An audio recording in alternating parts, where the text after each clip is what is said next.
wild day and night here at Fenway Park yesterday. The good news for the Red Sox and their fans, they get to go right back at the Yankees this afternoon. It's the third of a 5-game series between the first place New York Yankees and the second place Boston Red Sox. The Yankees have opened up a season-best 3.5-game lead in the American League East. Check out the wild card standings. Red Sox 3 and back on the White Sox and the Twins as well. As we welcome you to Fox Saturday Baseball, I'm Kenny Albert along with Tim McCarver and Ken Rosenthal. You can add another chapter to Yankees Red Sox lore.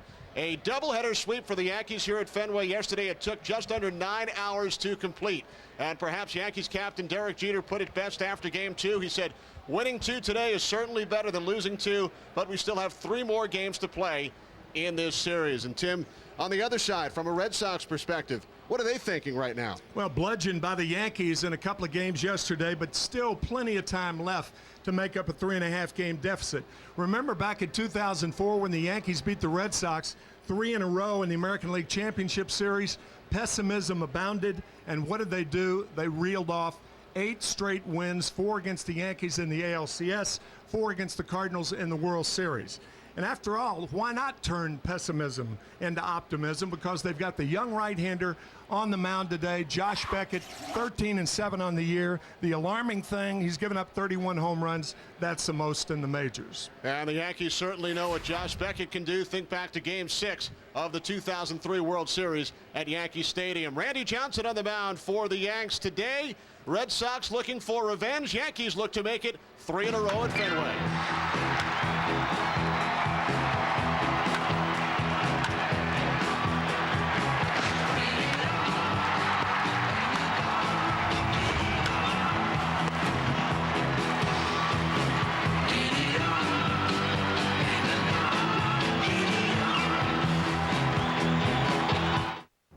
I think it happens to a lot of guys over 50.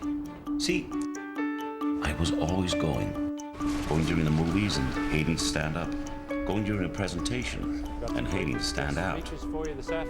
And once I got there, I had trouble going, and I was going 3 times a night.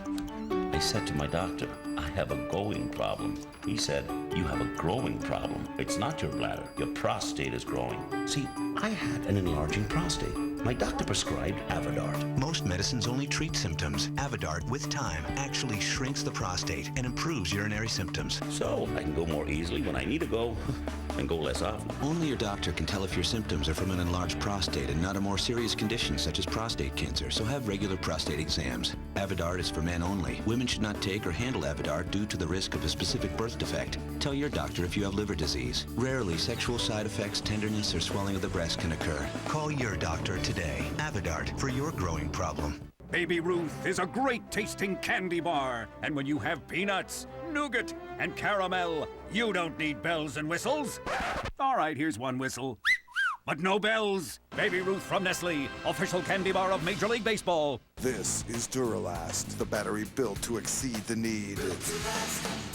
Engineered with all the cranky power you need for extreme conditions. And for a limited time, get an AutoZone gift card with purchase. Only at AutoZone. Woo! See, kids? Isn't this better than flying? Yeah. Look, vagabonds. Couldn't use your credit card miles, huh? Yeah, they blacked us out. You should switch to Capital One. What smells like old cheese? Oh, that's just Earl.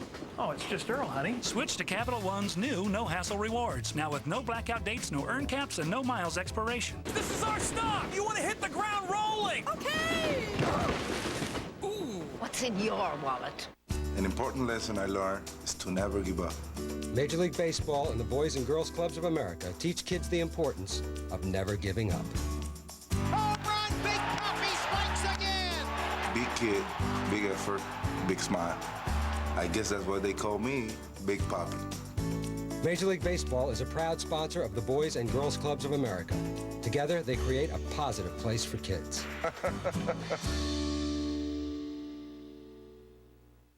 This copyrighted telecast is presented by the authority of the Office of the Commissioner of Baseball and may not be reproduced or retransmitted in any form, and the accounts and descriptions of this game may not be disseminated without express written consent.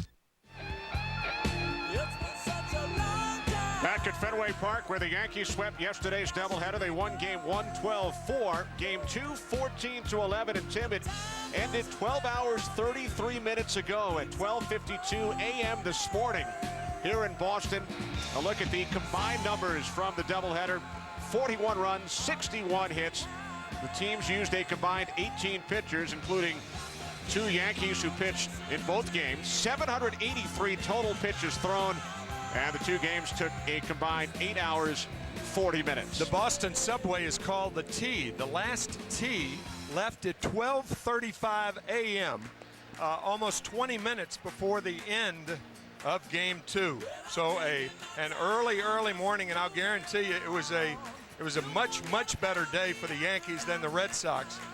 When it goes 8 hours and 40 minutes and you're on the losing end, it becomes. That's how to turn a day into a week. And game 2 took 4 hours, 45 minutes, the longest 9-inning game by time in Major League history, breaking the record set by the Dodgers and the Giants in October of 2001, the game in which Barry Bonds broke the single-season home run record by hitting his 71st. Remarkable. Takes a lot of time, though, to score 25 runs. Well, the umpires are ready after a short night. Joe Torre told us he slept for about 4.5 hours. And for the Yankees this afternoon, their batting order for Game 3 of this series, brought to you by Taco Bell. Big day for Johnny Damon yesterday. He will be the DH for the Yankees today, followed by Derek Jeter. Bobby Abreu, 400 average as a Yankee, will bat third. Then Jason Giambi in the cleanup spot. Alex Rodriguez bats fifth. Robinson Cano 6th. Jorge Posada behind the plate batting 7th. Bernie Williams in center field today batting 8th. And the left fielder Melky Cabrera will hit 9th against the 26-year-old right-hander. Josh Beckett comes in with a record of 13-7, high ERA, just over 5, but he has not lost during the day. He is 5-0 in day games for the Red Sox this season. 1-1 in 2 starts against the Yankees. Our pitcher profile for Josh Beckett, brought to you by Exxon and mobile retailers. As we said in the opening, Kenny, this is one of the reasons they got Josh Beckett, to establish himself as a big game pitcher, and he did that, as you said in the opening, back in 2003, the MVP of the 2003 World Series. The long ball, a problem. Even though he's only given up 8 home runs here, he's given up 23 on the road. And relievers need relief. That could be said for both the Yankees and the Red Sox. Both managers hopeful that the starters will go deep into the game, but that seems to be a common theme in the major leagues now anyway. Something Beckett has not done, Tim, over his last 5 starts. He has not pitched more than 6 innings in any of his last 5 starts. He better change that pattern today. We take a look at the Red Sox in the field, and they lead the major leagues in fielding percentage. Javi Lopez behind the plate. He and Beckett have had some problems over their 2 starts together. Youkilis, Loretta at second, Cora at short, Lowell at third, Ramirez, Kapler, and Willie Mo Pena from left to right in the outfield. You mentioned Javi Lopez and the problems he's had with Josh Beckett. One of the problems with trading for a catcher in the middle of the season is rarely is that catcher on the same page as the pitching staff. In Beckett's 2 starts with Lopez behind the plate, Beckett has thrown 4 wild pitches, and Lopez also charged with a pass ball, something to watch for today. Catchers are used to hitting against them, not catching them. Well, Johnny Damon leading off against Josh Beckett for the Yankees, and a huge day for Damon against his former ball club yesterday. 6 hits in the doubleheader, 7 runs batted in. Damon, Jeter, and Abreu for the Yankees here in the first inning against Beckett. And that trio, the top 3 in the Yankee order yesterday, 16 of 33. Led by the leadoff man, Damon. Welcome back. Yeah, man, how you doing? You good? And the 2-0 from Beckett, missing low and inside, ball 3. Joe Torre said between games yesterday, when he was asked about Damon, he said he felt Johnny was anxious during his first trip here to Boston as a New York Yankee, but has settled down this weekend. Both normal things. Takes an adjustment. Red Sox offering Johnny Damon 3 years at about the same money the Yankees offered. The big difference, the Yankees offered 4 years. 3-1 from Beckett. Base hit, pass first, down the right field line, takes a crazy hop off the wall. And Johnny Damon with his 7th hit in the last 24 and a half hours. Good call by Ed Rapuano, the first base umpire. The ball may have landed an inch or two foul, but it's where it goes over the bag, of course. From our blimp, we'll see exactly where it was. So Damon, who led off yesterday afternoon's game with a triple, leads off this game with a double. But Josh Beckett falling behind in the count. Damon got a predictable pitch and took advantage of it. So with Damon on at second, here's Derek Jeter.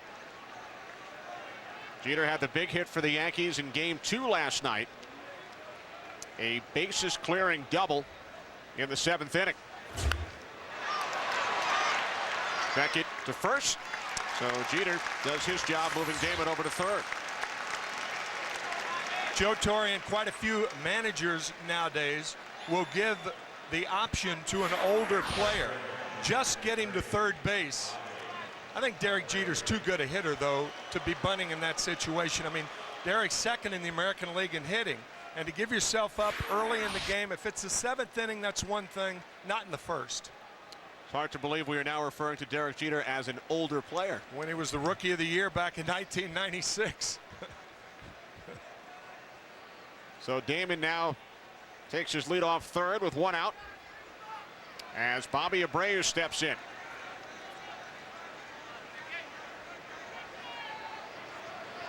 All Abreu did yesterday, Tim, in his 17th and 18th games as a Yankee, pick up 6 more base hits. He went 6 for 9. He was on base 9 times in the 2 games. 5 in the first, 4 in the second.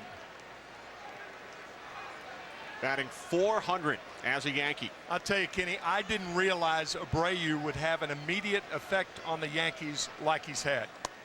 I knew he was a good ball player. Everybody knows that. Great player for 8 years for the Philadelphia Phillies. I mean, in the first part of this year, everybody's thinking, well, Bobby's getting a little older. If somebody picks him up at the trading deadline, could be a problem. Big salary next year. He's done a lot in 3 weeks. Beckett falling behind 3-0. We mentioned what the top of the order did in the 2 games yesterday here at Fenway. 16 for 33 with 11 runs batted in.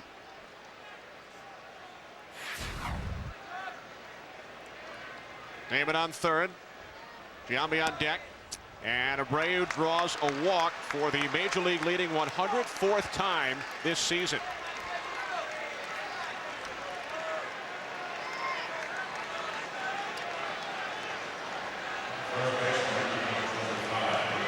So an ominous start for the Red Sox once again today,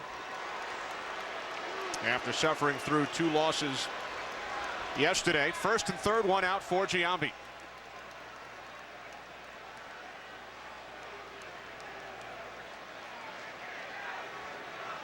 Damon on third. Excuse me, Kenny. This kind of takes the Red Sox out of their defense for Jason Giambi. They usually employ the shift with Giambi. Now shortstop Alex Cora not on the right side of second base. And Beckett missed high and tight with the fastball. 1-0 on Giambi. Giambi lifetime against Beckett, Tim, 3 for 5, 2 home runs. Small sample, but that's all we've got to work with.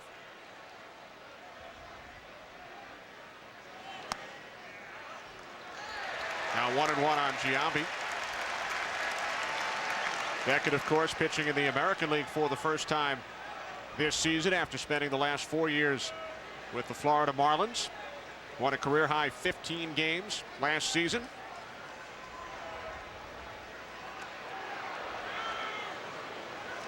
I think all young pitchers can take a page out of the book of Greg Maddux who's now with the Los Angeles Dodgers. A guy, when he's in trouble, goes softer, taking something off a lot of pitches. A lot of young pitchers try to go harder when they get in the jam. They try to throw a ball through a brick wall. You can't do that. Josh Beckett, certainly a point in case as Dave Wallace looks on. Dave, the pitching coach, who missed quite a bit of the first half of the season. Good to see Dave back in uniform. Underwent hip replacement surgery. And speaking of a guy back, good to see back at the ballpark, running into Peter Gammons earlier this morning. Absolutely. Making his return to Fenway today.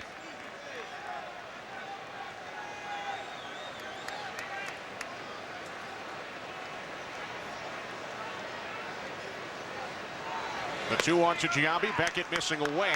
3-1. 3-1 to Damon. He walked Abreu on 5 pitches, and now 3-1 to Giambi. Ominous start for Beckett. Alex Rodriguez looming in the on-deck circle. 1 out, top of the first inning. First and third for the Yankees. 3-1 count on Giambi as Beckett again throws over. Bobby Abreu, Tim, has stolen 17 consecutive bases. And 6 in a row for the Yankees.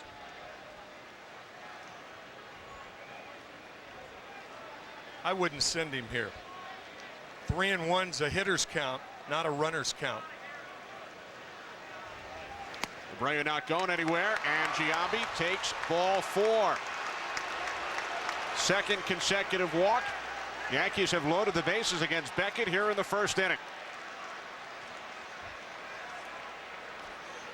You mentioned Javi Lopez having some problems with Beckett. Certainly not the fault of Javi Lopez. There are 2 ways to be bad as a pitcher. To be wild in the strike zone and to be hit hard. And to be wild out of the strike zone and to walk guys. Clearly, the latter is the worst. First way, if you're wild in the strike zone, you find the fat part of the plate. You don't avoid contact. Let them hit the ball and use the guys behind you. Easier said than done sometimes. So A-Rod with the bases loaded, 1 out. Josh Beckett has thrown 16 pitches here in the first inning, only 4 strikes. Damon on third. Abreu on second. And Giambi takes his lead off first. Yankees with 6 grand slams this season. A-Rod with 2 of the 6. 0 for 4 lifetime against Beckett.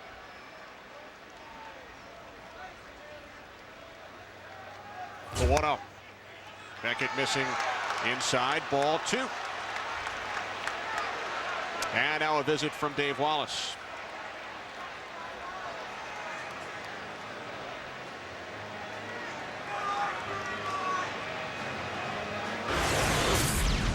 We mentioned the 2 grand slams off the bat of Rodriguez. April 3rd in Oakland. And he did it again in the Bronx on July 2nd against the New York Mets. 13 career grand slams for A-Rod. You noticed on that second high five from Larry Boa. Larry Boa hit him so hard he almost turned him around. I didn't know Boa was that strong. Former teammate of yours in Philadelphia. Yeah, avoiding the temptation of asking Larry if he was tired before the game today. With all that work he had waving runners home yesterday. Beckett catching the outside corner. 2-1. You don't feel as tired after a doubleheader sweep. That's really true.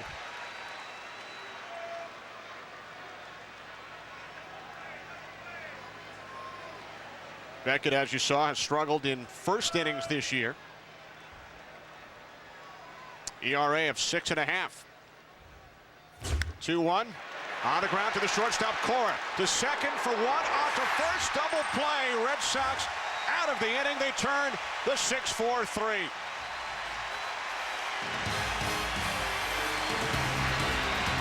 Yankees loaded the bases against Beckett. A-Rod's struggles continue. Grounds into the inning-ending double play. If you haven't discovered the miracle of fusion,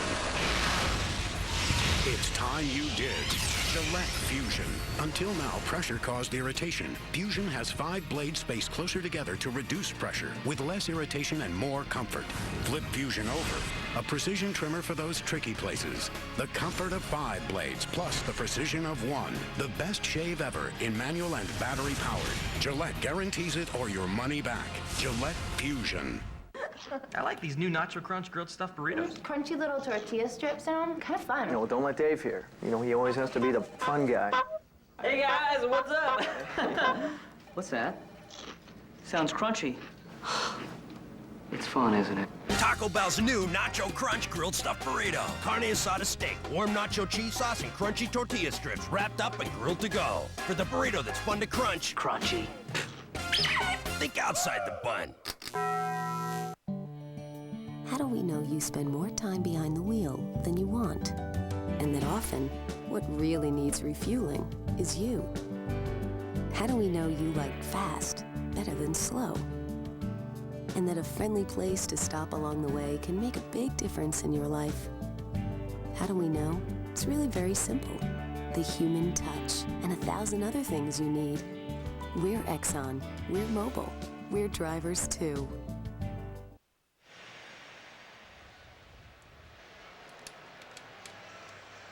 Back at Fenway, as we head to the bottom of the first inning. Red Sox with a record of 69 and 52. Their batting order brought to you by Taco Bell. The first baseman, Kevin Youkilis, will lead off, followed by second baseman Mark Loretta. David Ortiz, the DH, bats third. Then Manny Ramirez, batting .524 against the Yankees this season. Ramirez in the cleanup spot, followed by catcher Javi Lopez. Third baseman Mike Lowell. The right fielder Willie Mopena. Center fielder Gabe Kapler will hit 8th. And the shortstop Alex Cora 9th. As the Red Sox face the 42-year-old left-hander Randy Johnson, comes in with a record of 13 and 9. He has won his last 2 starts.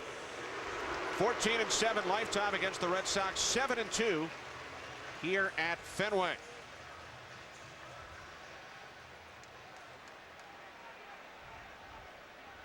Chen-Ming Wang won his 14th game for the Yankees in game 1 yesterday. Johnson and Mike Messina, who will pitch tomorrow, with 13 wins apiece, as Kevin Youkilis takes a called strike, 0-1. Randy Johnson has benefited from his run support this year. 7.5 runs a game the Yankees have scored for him. But in fairness, he has pitched very well of late. A-Rod charging. And the throw beats Youkilis 1 away. Our pitcher profile for Randy Johnson brought to you by Exxon and mobile retailers. Makes Joe Torre and the Yankees think Randy is like the Randy of old. The tilt on the slider. What's that, Newton's law? If what's up must come down. If the arm's up, if the elbow's above the shoulder, the slider goes down, and that's what he wants.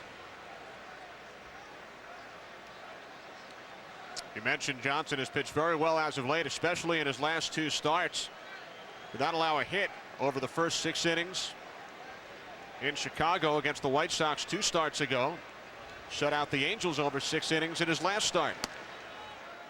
0-1 on Loretta. Of course, Newton was dealing with apples. Randy Johnson's dealing in the Big Apple. Close to Newton, Mass, however. Yeah, right.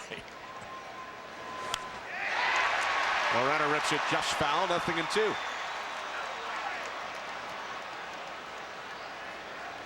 Loretta had 6 hits in the doubleheader yesterday, 6 for 11, including 4 doubles. Loretta and the newly acquired Eric Hinsky each had 3 doubles in the first game for the Red Sox yesterday. How about a start for Eric Hinsky? First 3 times up, 3 doubles.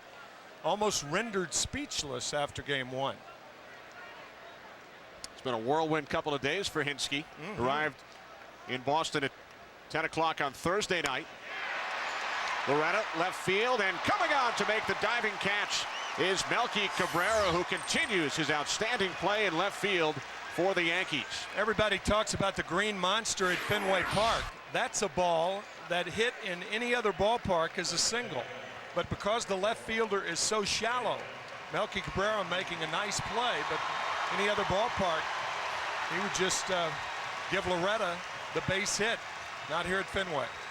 Melky has come a long way since his misplay last year here led to a Trot Nixon inside the park home run.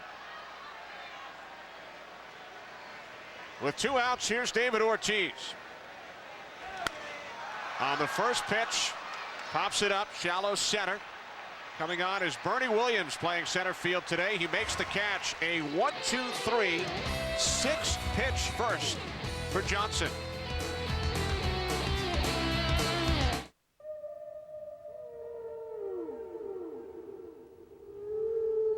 The majestic humpback whale, nature's public speaker.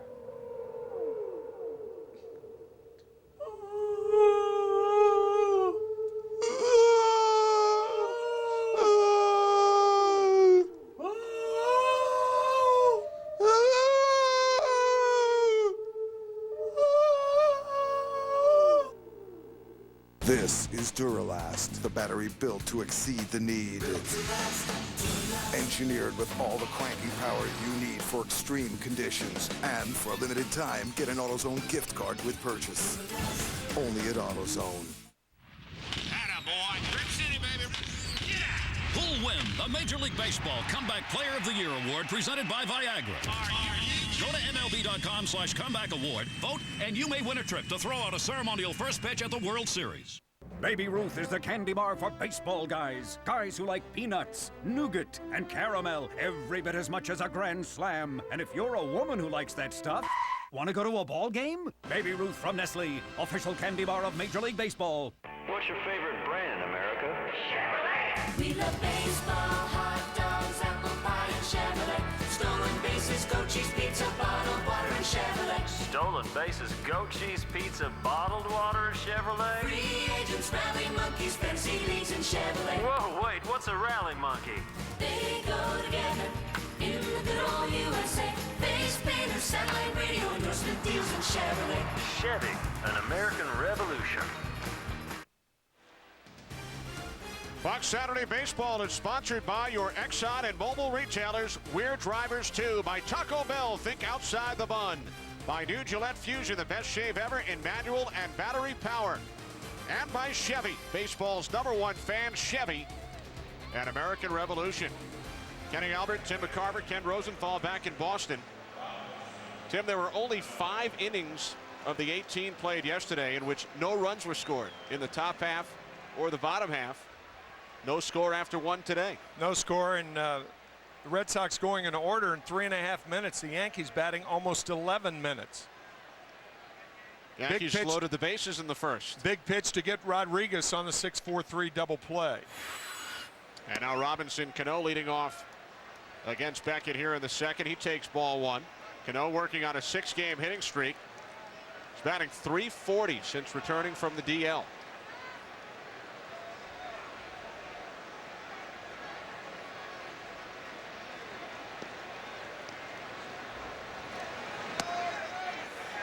Beckett catching the outside corner, 1-1.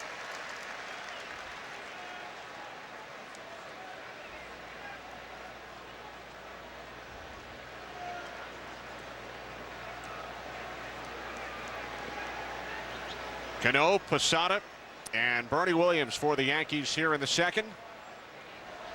1-1 from Beckett. Nice diving stop by the second baseman, Loretta. One away. Boy, nicely done. On a breaking ball, a lot of second basemen will cheat toward the hole. By doing that, it gives you an extra step on balls hit sharply. Loretta appeared to be doing that, made a nice play on the ball hit by Cano. So we have seen terrific defense from the Red Sox in both the first and second innings. Red Sox have committed a major league low 44 errors. Their current fielding percentage of .990 would be an all-time record. So with 1 out, here's Posada, who did not start game 2 last night, but came on late in the game and went 2 for 2.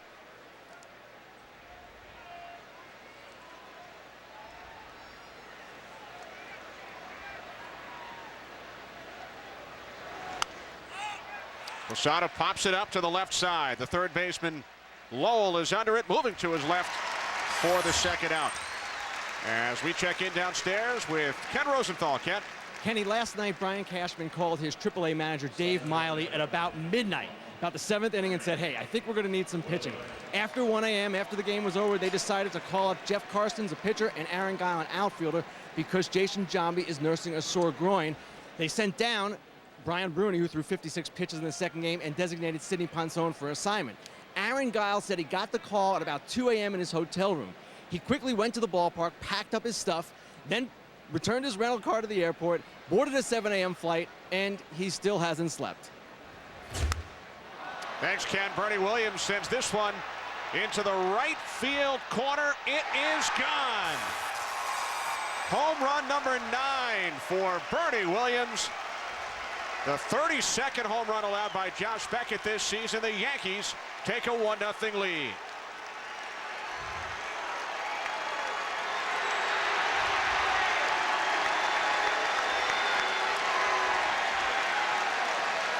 A lot of times when hitters make 2 quick outs, a pitcher and a catcher think that the third batter's going to take a pitch.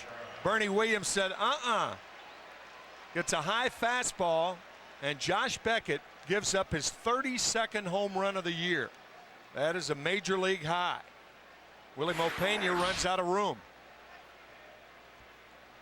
Only the 9th of the 32 that he has allowed here at Fenway Park. Ball 1 to Cabrera. So Bernie Williams making the start in center field today. Johnny Damon the DH. And Bernie goes deep, also extends his hitting streak to 8 games. He has not received as much playing time as of late after the acquisitions of Bobby Abreu from the Phillies, Craig Wilson from the Pittsburgh Pirates. But has done a terrific job as of late at the plate.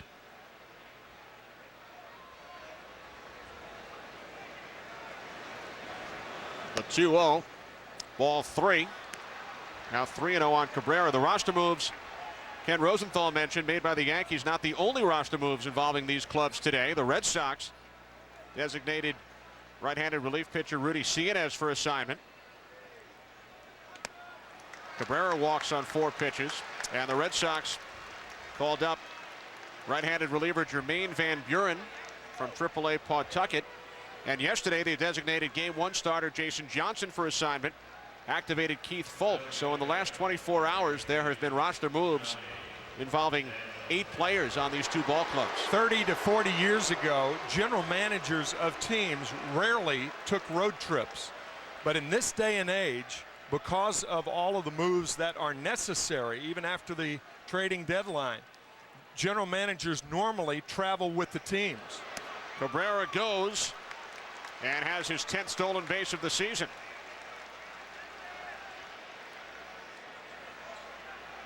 Rarely will a guy like Cabrera run without a play, but he had such a big jump that Javi Lopez, even if he comes up with it cleanly, has no shot. High leg kick by Beckett. Stealing standing up was Cabrera. 1-1 on Damon, who doubled leading off the game. Now 7 for 13 in the series. Yankees lead 1-0 on Bernie Williams' 9th home run of the season.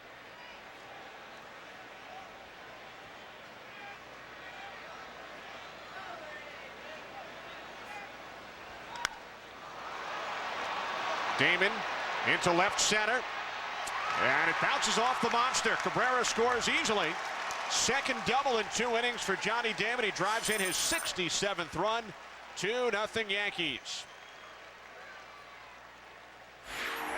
After a huge day yesterday, there are at least some fans in New England thinking he could be doing that for us. His second double of the afternoon. And Johnny Damon is all over the place as the Yankees extend their lead.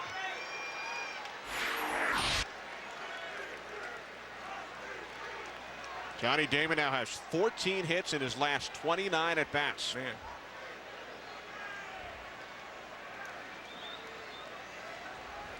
Well, here's Derek Jeter, sacrificed his first time up.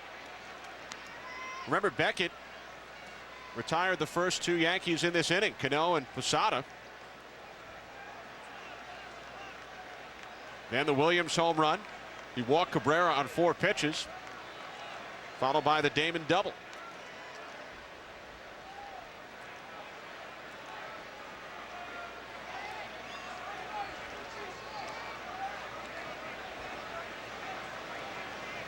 One 0 to Jeter.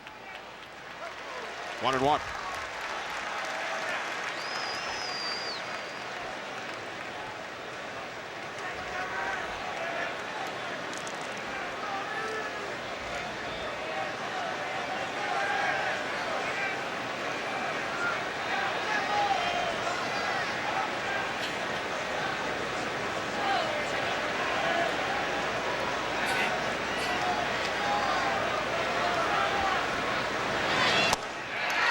One and two. The last couple of weeks, there's been a groundswell in New York City. People talking about Derek Jeter as most valuable player. He is certainly in the mix, but I still think David Ortiz has the edge at this point in the season. No designated hitter has ever been named most valuable player. Ortiz finished second in the balloting last year behind Alex Rodriguez. A 1-2. Jeter held up. The highest finish of Derek Jeter's career in MVP balloting. Finished in 3rd back in 1998. Beckett just missing the outside corner to Jeter.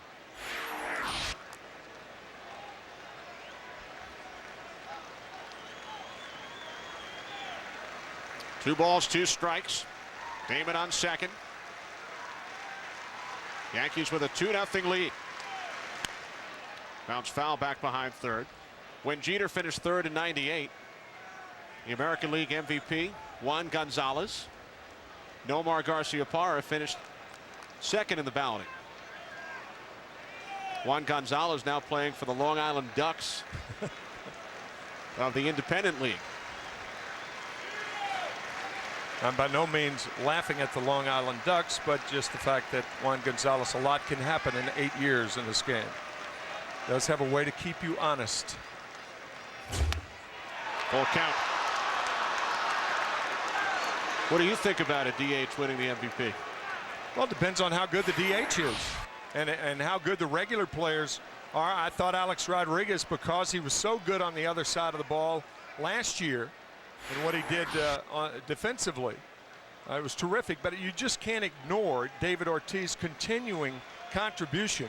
A guy who's gotten more big hits over a 3.5 to 4 year period than anybody, to me, in the history of the game. Jeter sends this one into the right field corner, and the catch is made by Willie Mo Pena. But the Yankees score 2 in the second off Beckett. Purdy goes deep, number 9 on the season.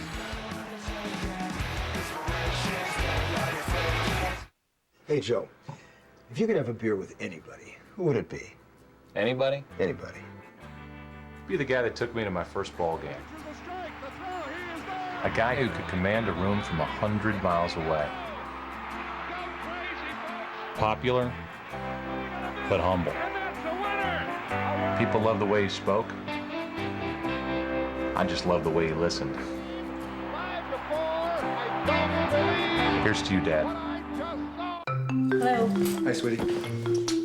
So I got a promotion.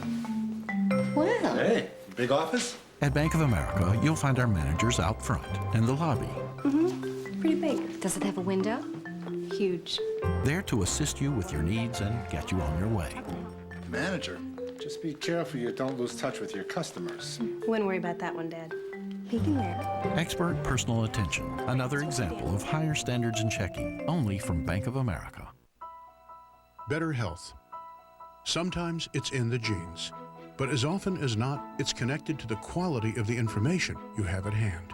And that's what makes WebMD America's most trusted health information source. It's a place where people find information they could never get their hands on before, where doctors discover new and better ways to care for their patients. A place where everyone can make the connection between better information and better health. WebMD. Wherever you're going, there's a car company that wants you to get more out of a gallon of gas. Chevy. 9 out of 10 cars we sell get an EPA estimated 30 highway miles per gallon or better. Here's one that doesn't, but it still gets 26 mpg highway. Chevy, we're taking a full tank further. That's an American revolution. Buck Saturday Baseball, sponsored by Budweiser. Bright, crisp, clean, pure. This is Budweiser. This is beer. Today's aerial coverage here at Fenway brought to you by Goodyear's Triple Tread Technology tires with 3 separate tread zones for peace of mind in any weather. Beautiful day in Boston today. Yankees with a 2-0 lead. Bottom of the second inning. Manny Ramirez leading off against Randy Johnson.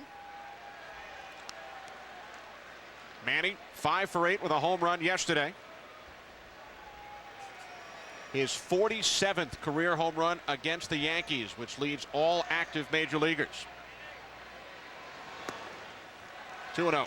Talking about a guy 6 weeks ago that you wouldn't figure in the mix for the MVP, but today certainly Manny will get some consideration. Jim Thome, Jermaine Dye of the White Sox, Justin Morneau of the Minnesota Twins, also considerations for the most valuable player. Talk about a man who was born to hit. It's a guy in your picture right there. Grew up in the shadows of Yankee Stadium in Washington Heights.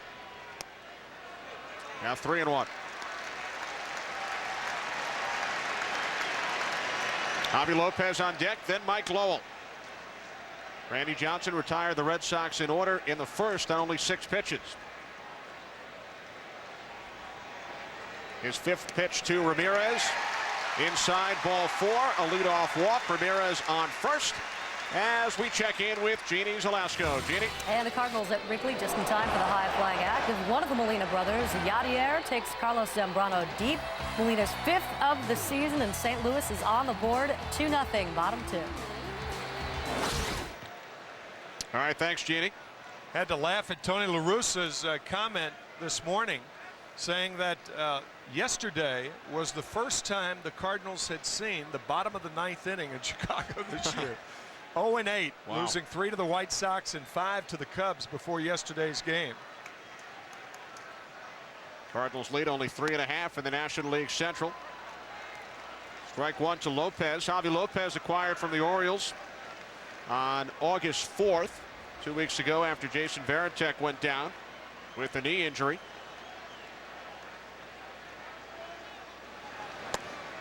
Fastball missing inside, 1-1.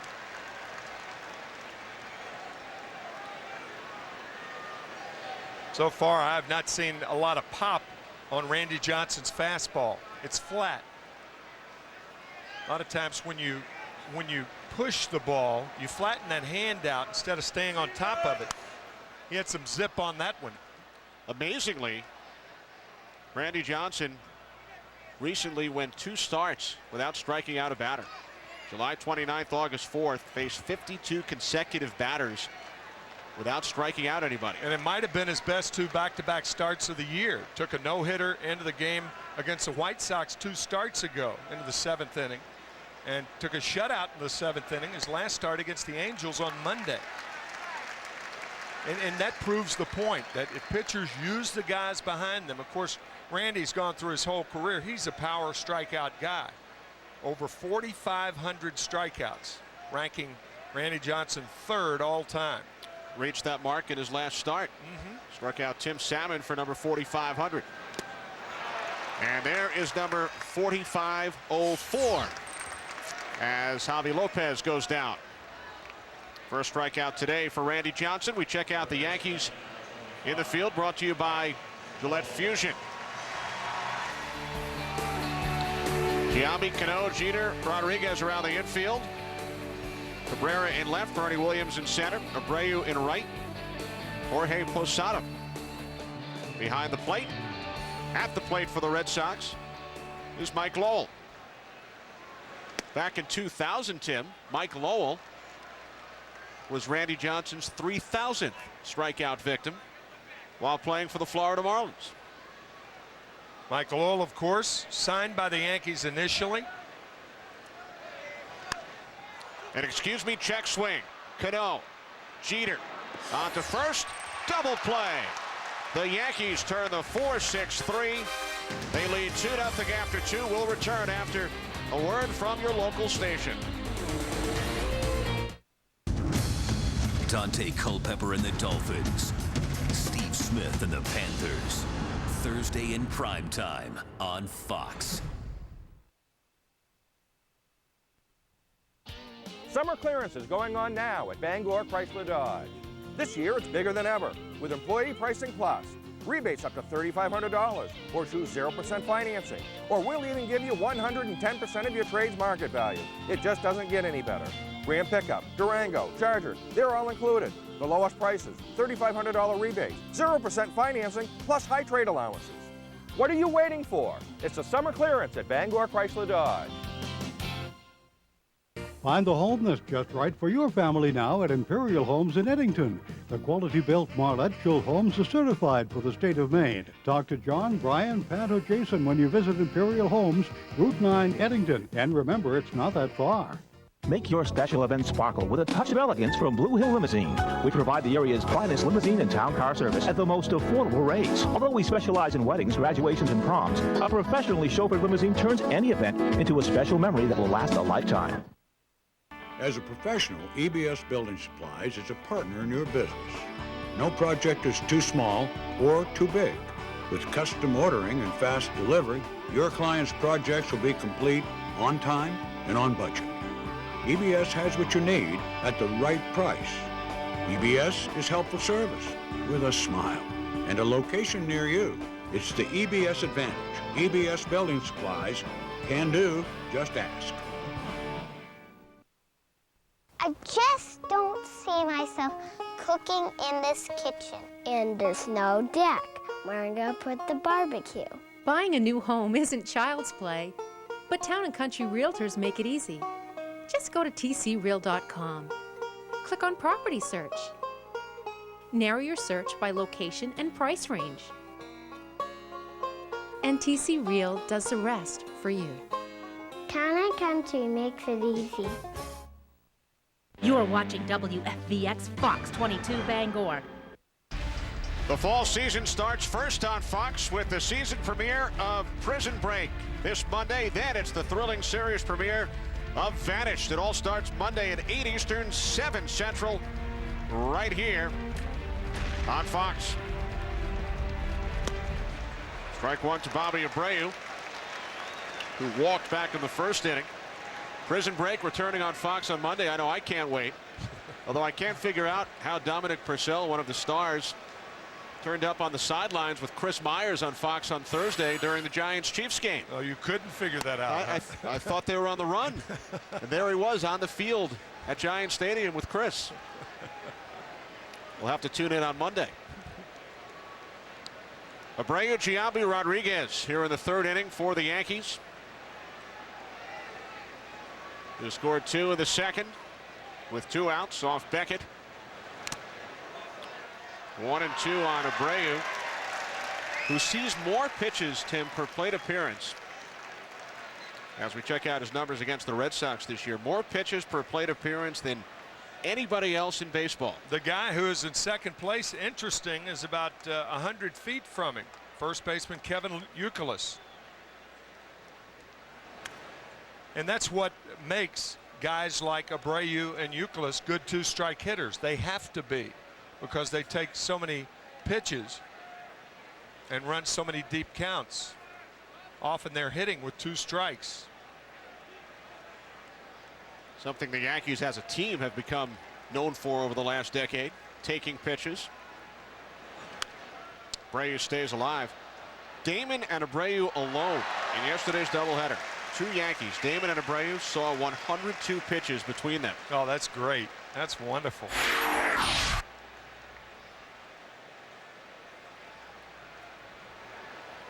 Good defense from the Red Sox on the field this year and by their fans as well. Yeah.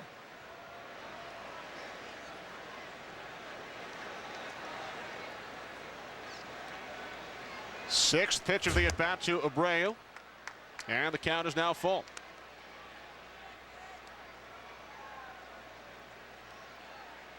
Three balls, two strikes. Jason Giambi waiting on deck. Beckett has already walked 3 Yankees over the first 2 innings.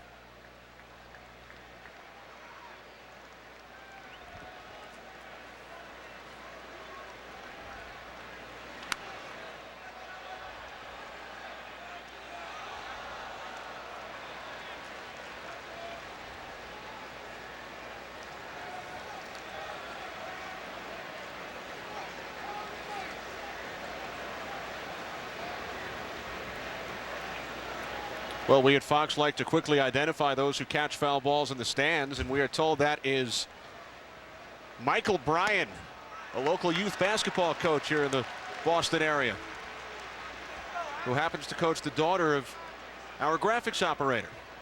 Not only in tune with the rosters on the field, but the rosters in the stands. Good catch, Michael. Yes.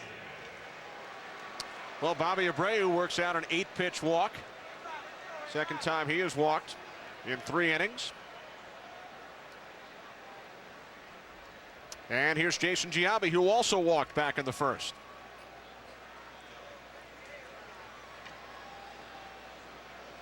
Abreu goes. Will he make it 18 in a row? Yes. 18 consecutive stolen bases for Bobby Abreu, 11 with the Phillies and now 7 as a Yankee. This is what makes Bobby Abreu's on-base percentage so valuable. He can run, he can steal. So when he walks, he can extend his way around the bases. A guy like Jason Giambi, who always has a similar on-base percentage, you can't make that case for. So with 2 guys, Abreu and Giambi, totally different as far as their on-base percentages, even though they may be similar. When they get on base, they're different. Abreu can run, Giambi can't.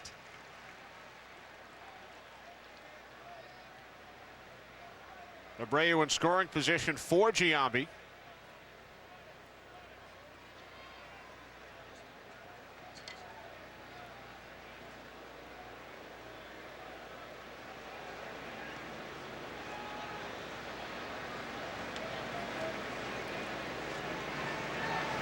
One from Beckett, foul back, 1-2. You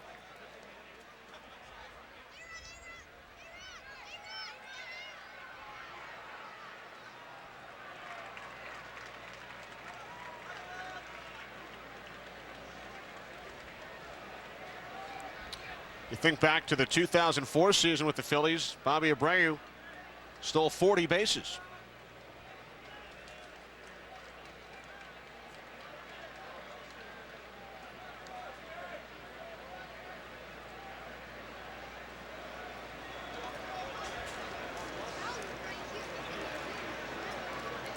The 1-2 to Giambi, way outside.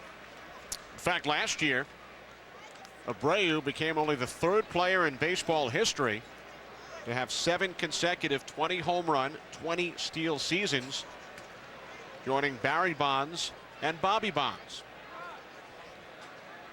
Consistency with the power and with the speed.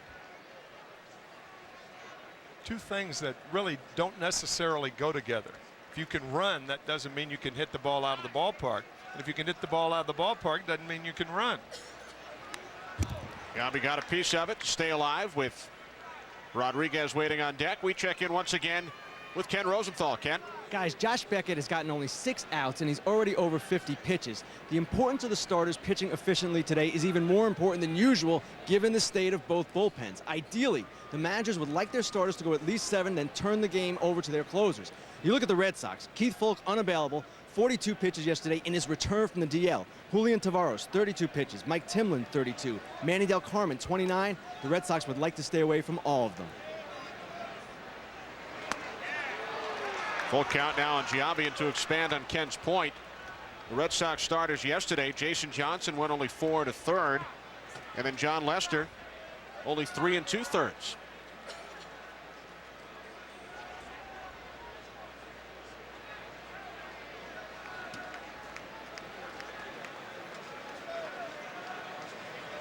Red Sox bullpen yesterday, 242 pitches thrown.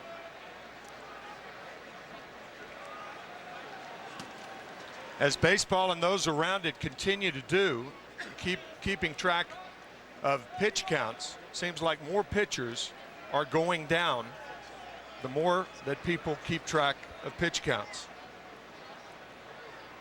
And the more we talk about it. Yeah, that's right.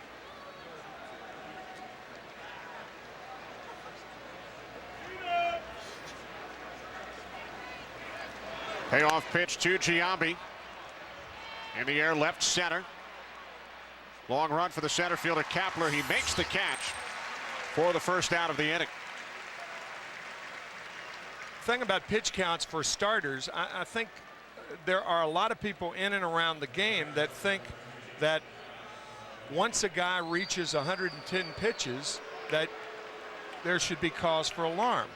Well, now it stands to reason that guys vary as far as their strength is concerned from start to start. Sometimes 90 pitches is too much. Sometimes 130 pitches are not enough. A guy could throw 150 pitches per start. So until and if they come up with a gauge that would gauge a guy's potential, then to me, I think it's obscenely obsessive to continue to talk about pitch counts as though they were the only determination of a guy's success or not.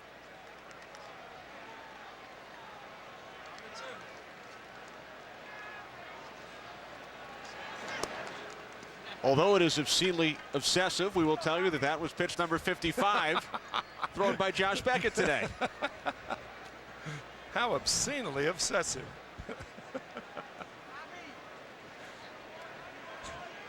Alex Rodriguez at the plate, 1 out. Abreu takes his lead off second.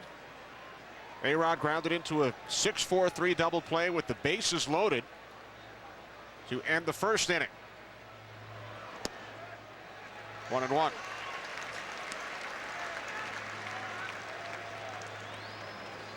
A-Rod, who earlier this week came out and said, I finally feel 100% healthy.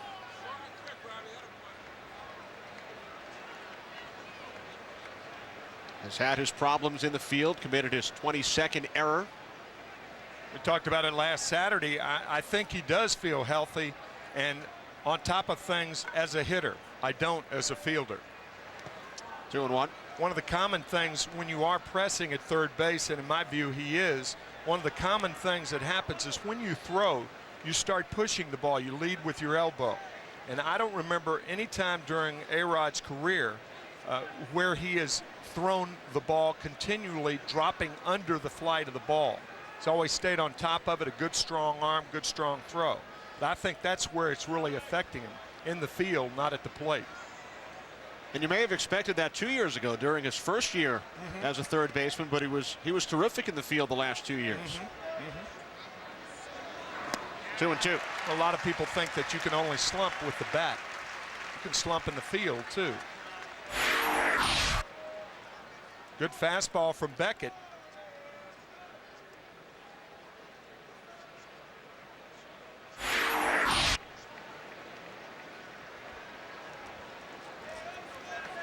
And then when you start thinking about it, we're talking about a slump in the field that could make it worse.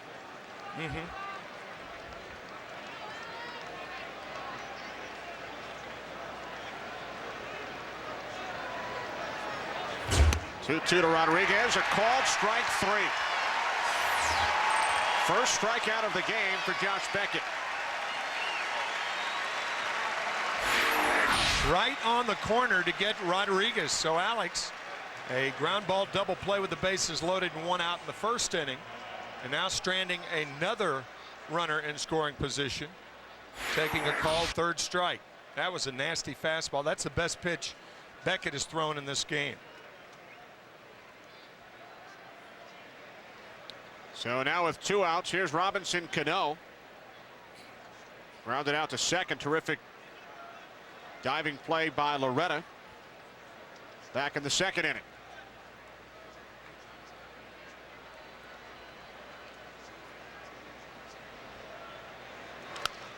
First pitch, base hit center field. Here comes Abreu around third. The throw from Kapler is off the mark. And the Yankees lead 3-0. RBI number 40 for Cano. And the Yankees have scored all 3 of their runs today, Tim, with 2 outs. Not only good hitting by Cano, but good base running also. Hitting it sharply up the middle. And Kapler misses the cutoff man to his right. It was low enough, but his windage wasn't right toward the third base side. Abreu scores. Cano to center field. There are a lot of people who think, and I'm one of them, that Robinson Cano can lead the league in hitting someday. What a stroke.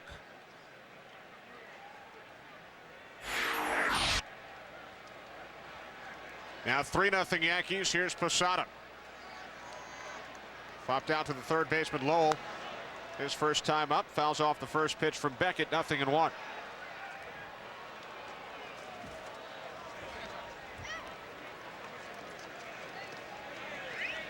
A leadoff walk to Abreu. Beckett retired Giambi on a flyout. Struck out Rodriguez. And then on the first pitch, Cano singled up the middle. Driving in Abreu from second.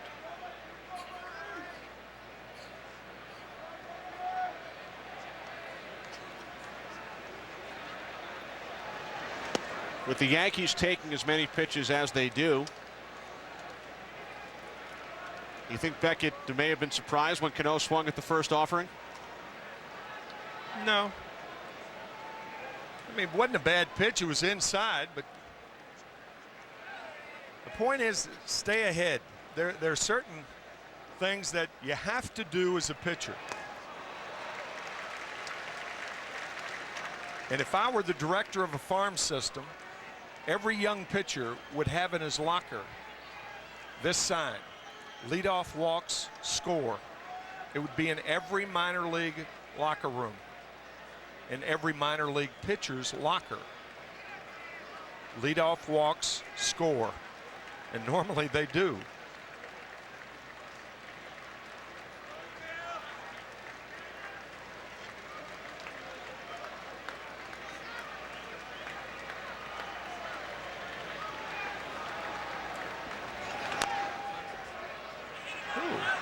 He might be out.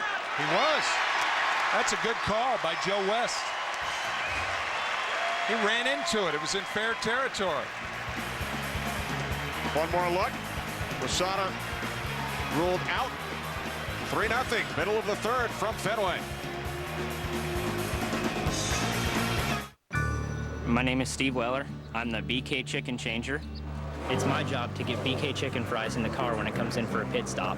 I grab 12 pieces of all white meat, get the sauce open, make sure he's got it going. I wish we had had that back when I was racing. They used to hand me the chicken on a pole through the window. Now this was quite an invention we had here.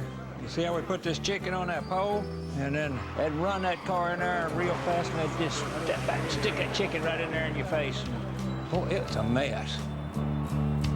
Then they came up with a drumstick. They usually pass it through to the driver through the window, and he'd grab it the best way he could and try to munch it away. Get the grease all over your hands, and it goes right to the steering wheel.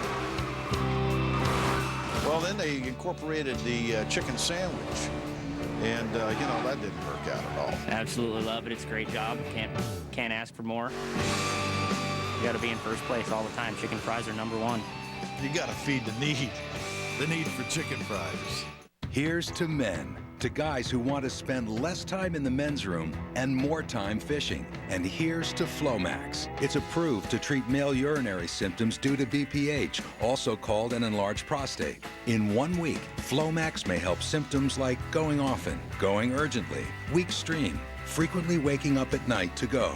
Ask your doctor if symptoms are from BPH, not prostate cancer. Common side effects of Flomax are runny nose, dizziness, and decrease in semen. Upon standing, a sudden decrease in blood pressure may occur, rarely resulting in fainting. So when starting Flomax, avoid situations where injury could result. To learn more, call 866-4FLOMAX. Ask your doctor. Flomax could make a difference in 1 week. Oh, mama, I'm in fear for my life. Last year, one man single-handedly masterminded the most daring prison escape imaginable.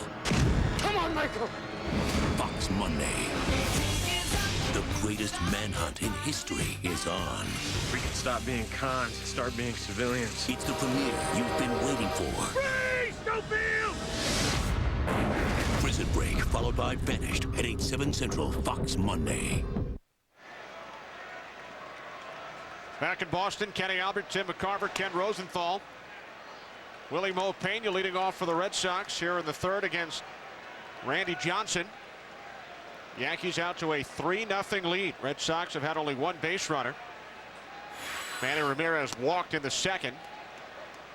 1-1 now on Pena, but Yankees turned an inning-ending double play to erase Manny.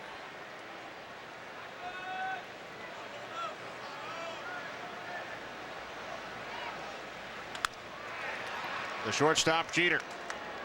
1 away. To explain that play with Jorge Posada that ended the second inning, make that the third inning. When you're in fair territory, obviously if the ball hits you and you're the hitter, you're out. So Posada taking 2 steps. He's pointing to the batter's box, telling Joe West, the home plate umpire, that he was in the box. But as you can see, he was in fair territory. The ball hits him on the helmet, and he makes the third out of the inning in the third inning.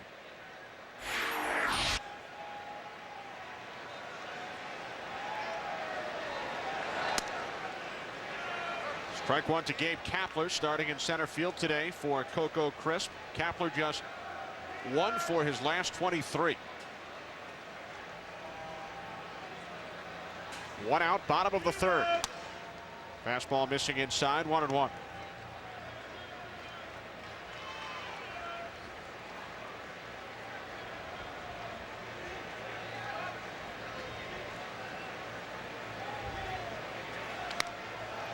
One and 2 on Kapler. Randy Johnson, Tim, last year 5-0 against the Red Sox. 6-1 as a Yankee. The 5 wins last year. First pitcher to beat the Red Sox 5 times in one season since Gaylord Perry, 1974. When Gaylord pitched for the Cleveland Indians. Again, it's Jeter. 2 away. Well, Thursday, the NFL on Fox returns with a preseason special as Dante Culpepper and the Dolphins visit the Carolina Panthers. Both teams with high hopes for this season. Our coverage begins Thursday at 8 Eastern, 7 Central. Dolphins and Panthers only on Fox.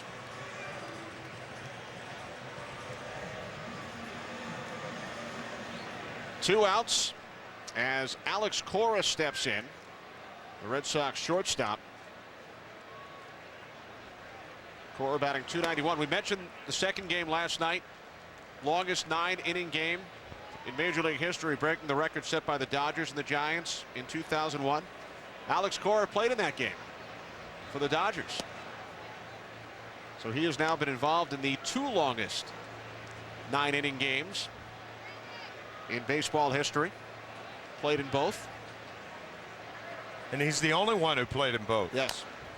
So the answer to a new trivia question. That game played on October 5th, 2001. Barry Bonds hit number 71. Game took 4 hours, 27 minutes. Eclipsed by 18 minutes. Game 2 last night. So Alex Cora has played in the 2 longest 9-inning games in baseball history. What do you think he gets for that? Nothing. He gets to face Randy Johnson on the 1-2. Backhanded by Cano.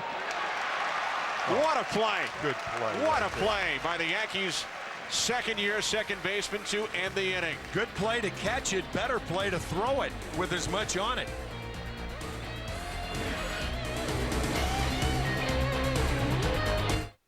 No more secrets. Where are we going for our honeymoon? A romantic island in the south. Jamaica? Credit card miles are blacked out. A little more south. Antigua? Blacked out further south. Aruba? Getting warmer. Isn't this great? Did you notice? No bugs. We gotta switch to Capital One. Get Capital One's new no-hassle rewards. Now with no blackout dates, no earn caps, and no miles expiration. Hey, it's walrus mating season. What's in your wallet?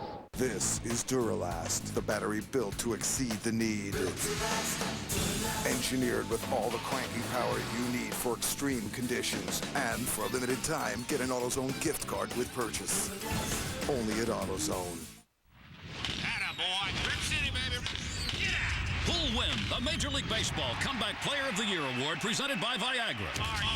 Go to MLB.com/comeback award, vote, and you may win a trip to throw out a ceremonial first pitch at the World Series. Let me guess, more Albert Pujols stuff? He's the best. Thanks a lot. Take care. What am I, chopped liver? I hit 714 home runs. Come on, the Wizard of Oz stole 580 bases. In my day, we didn't have bases. We had rocks. What? Hey, I played in 2,632 straight games. Well, I ate 2,632 hot dogs. Can I get an amen from the bobbleheads? DHL and MLB give you the chance to vote for your team's greatest. It's Hometown Heroes. Go to MLB.com now. Are you getting enough fiber? Goodyear's new Eagle Response Edge gives you more of what you crave. The added performance of carbon fiber. A carbon fiber reinforced sidewall creates added stability for sharp maneuvering and a better feel for the road. While a shock-absorbing insulator delivers a smooth, quiet ride. The new Goodyear Eagle Response Edge. Getting your fiber has never been so fun. Innovation on the wings of Goodyear. Fox Saturday Baseball, sponsored by Burger King, who reminds you to have it your way. By Capital One, what's in your wallet? And by DHL, who reminds you to vote for your team's greatest with MLB Hometown Heroes. Text the letters DHL to 55222. The Yankees with a 3-0 lead over the Red Sox as we head to the fourth here at Fenway. Third of a 5-game series with New Jersey's own John Bon Jovi in attendance this afternoon. All right. He's actually the part owner of a football team. Billy Crystal as well, big Yankee fan. John Bon Jovi, part owner of an Arena League club, the Philadelphia Soul. Arnie Williams rounds out to the shortstop corner, one away. Speaking of football, you know, they track time of possession. Our statistician Marty Aronoff pointing out that the Yankees have been at bat in this game for 37 minutes, the Red Sox for 12. 3-1 time of possession. Beckett walked the leadoff man Abreu in the third. He came around to score here in the fourth. Leadoff man for the Yankees, Williams, grounds out. Here's Melky Cabrera, and he takes the first pitch high, ball one. I wonder what singers think of pitch counts. What are they on when they go on stage? A word count or a song count, perhaps? That's obtrusively obsessive. To even think about it. Obscenely obsessive. Obscenely obsessive. And obtrusively obsessive. And both, right? A word count, that's good.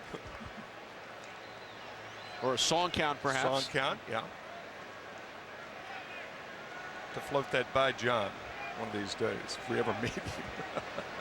Let's get him up here.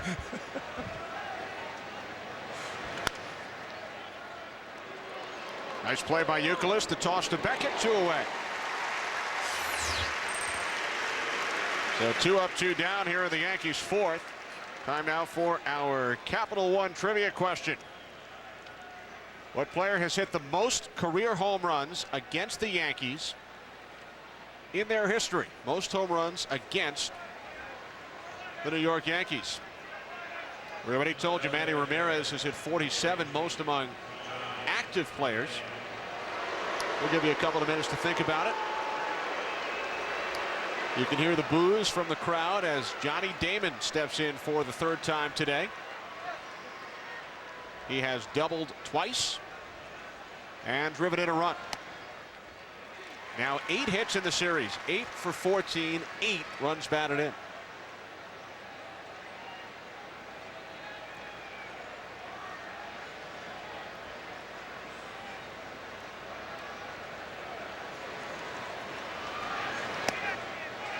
Beckett catching the outside corner, 0-2.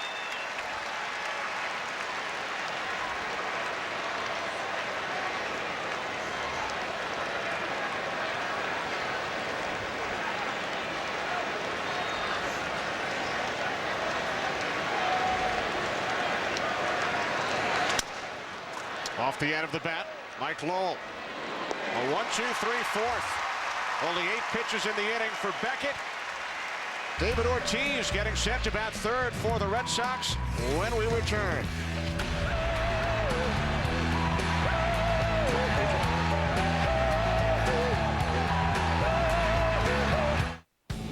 This is Duralast, the battery built to exceed the need. Built to last, Duralast. Engineered with all the cranking power you need for extreme conditions. Duralast. Built with exclusive power frame technology for greater vibration resistance. Engineered to guard against acid leaks and corrosion. And a coast-to-coast warranty. Get the battery built to exceed the need.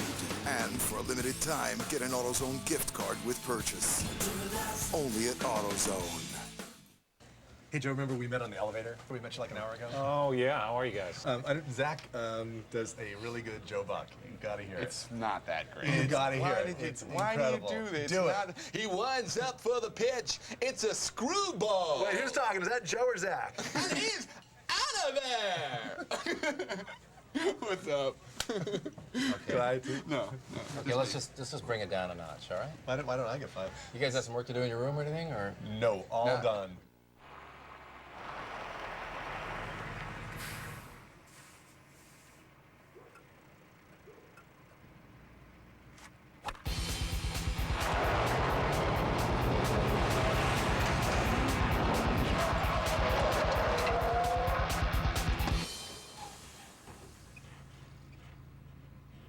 Hey, Rod, if you're interested, there's a future for you in the beverage distribution industry.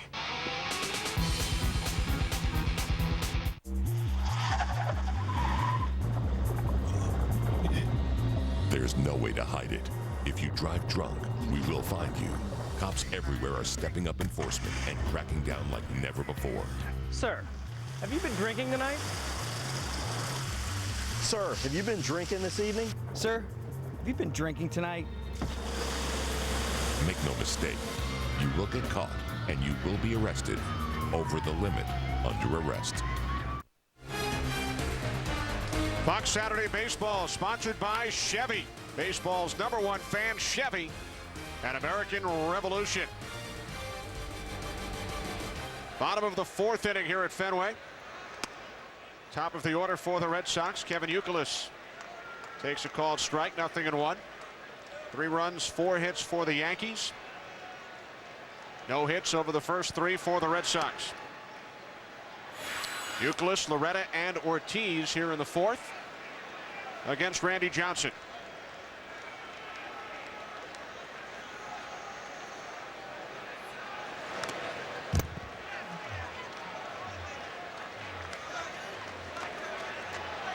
Yankees have scored all 3 of their runs with 2 outs. Bernie Williams, a solo home run in the 2nd.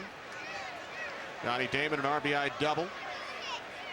Robinson Cano, a 2-out run scoring single in the 3rd. 2-2 now on Youkilis. Yankees have opened up a 3.5 game lead in the American League East. Youkilis pops it up to the right side. Cano is under it. 1 away. Well, moments ago, between innings, we spoke with Red Sox manager Terry Francona. Terry, how tough was it for you and the ball club to put yesterday behind you? Well, it wasn't a real fun day, but the only way to win today is to put it behind you in a hurry. We had about 12 hours to do it, so we can't be feeling sorry for ourselves because we know the Yankees aren't gonna. A 1-2-3 4th inning for Josh Beckett. Your thoughts on his performance? Well, obviously, the deeper he gets us into the game, the better.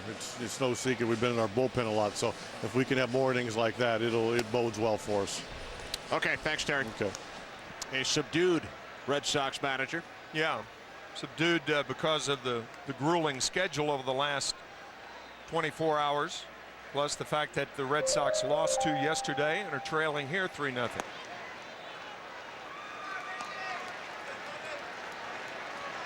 Now, after this game ends, game 4 of this series is not until 8 o'clock tomorrow night. So they will play 3 games in about 28 hours. 2-1 now on Loretta. And then the Yankees and Red Sox will have over 24 hours until the start of Game 4. Probably seemed like an all-star break between today and tomorrow. That's right. I had a friend tell me yesterday that baseball is not a physical game from a physical standpoint, but physical because of the requirements of the game. And I thought, what a neat way to put it. It's not physical, but physical because of the requirements of the game. And certainly the last 25 hours, 26 hours for the Red Sox exude that. Johnson wanted that slider.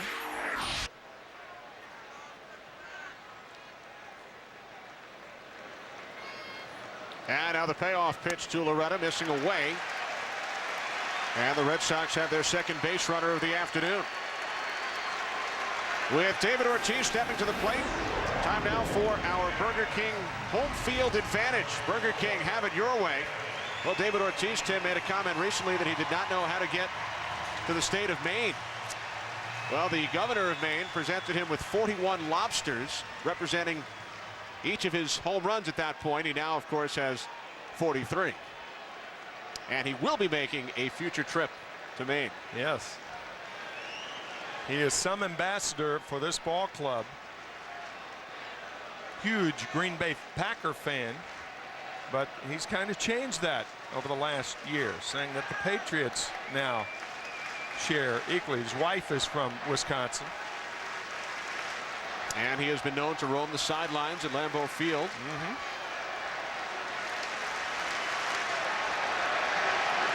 Ortiz fly to center his first time up. Ball one.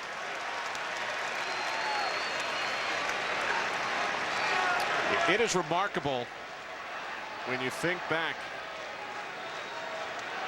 to December of 2002. The Minnesota Twins flat out released David Ortiz. And the Boston Red Sox signed him the following spring for about $1.5 million. Chump change when you consider what they've gotten out of Ortiz. Remarkable over the last 3 3/4 years. As we said earlier, perhaps the greatest clutch hitter over that time. And then in my experience, you know, better than Aaron, Mays, McCovey, Stargell over that consolidated period of time. And Terry Ryan, the general manager of the Minnesota Twins, has said that was the biggest mistake that I have made in my tenure. Now 3-1. Twins didn't think he hit for enough power. Game-winning situation since the 04 season, including the month of October. Released by the Twins, did not sign with the Red Sox until 5 weeks later. The Yankees were interested, but they already had a couple of first basemen, Jason Giambi and Nick Johnson at the time. Full count on Ortiz, 1 out. Loretta, the runner on first. Manny Ramirez waiting on deck. Payoff pitch, ball 4.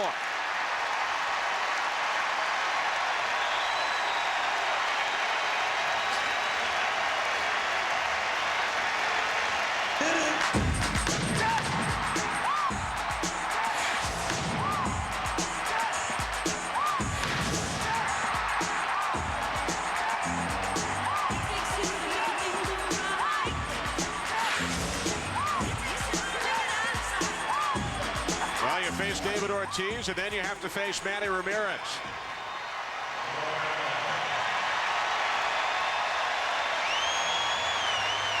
A combined 211 runs batted in.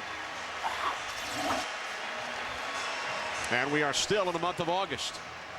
It's doubly dangerous when a left-handed pitcher has to face Manny Ramirez after walking 2 batters. And Ramirez representing the tying run.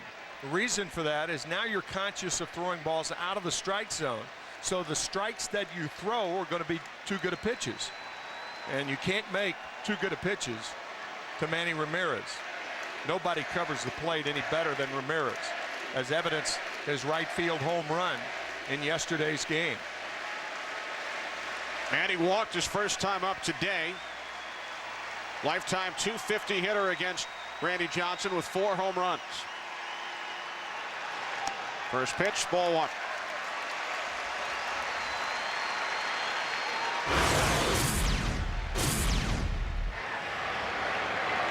I don't know how he hit that ball against Chen-Min Wong. It curled right around the pesky pole in right field. That ball, a slider off the plate away, and gives you an idea of the plate coverage of Manny Ramirez. Yankees pitching coach Ron Guidry out to the mound. We had a chance to chat with the man that pole is named after, Johnny Pesky, in the Red Sox clubhouse earlier today. Also had a chance to chat with Ron Guidry, who reminded us, and I'd forgotten that Sparky Lyle taught him his designated or devastating slider that he featured 25 and 3 in 1978. He is the perfect pitching coach for a guy like Randy Johnson to have, because he threw similarly. 2-0. Ironically, it was Randy Johnson who broke Ron Guidry's record for winning percentage in one season.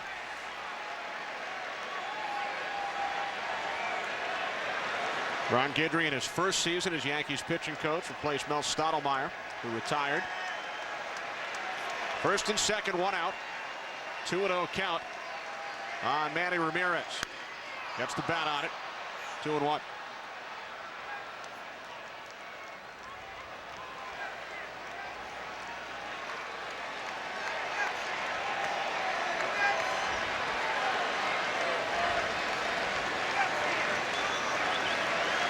Javi Lopez waiting on deck. Yankees 3, Red Sox nothing. Bottom of the 4th from Fenway.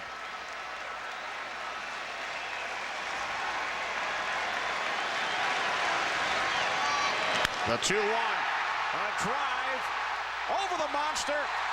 We are tied at 3.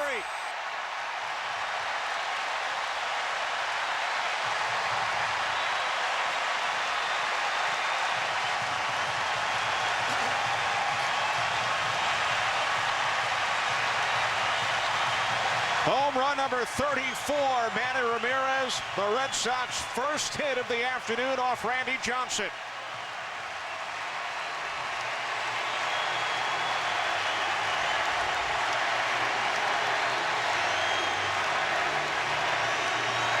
This at bat had danger written all over it for Randy Johnson and the Yankees. Again, the 2 walks, and to face a hitter with the talent of Ramirez, very dangerous. Fair ball. Got past Rodriguez into left field.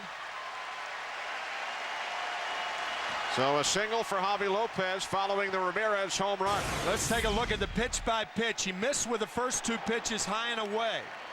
Ball 2. Ramirez fouls the 2-0 pitch back, and he gets a slider right in his wheelhouse. Crushed it. Watch Johnson when he releases the ball. Look down. He did not even follow the track of the ball. This is a flat slider. About mid-thigh high, but not for long.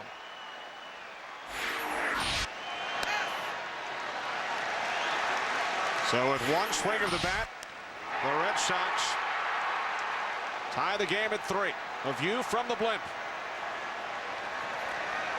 Over the green monster seats, rolling across the top of a parking garage.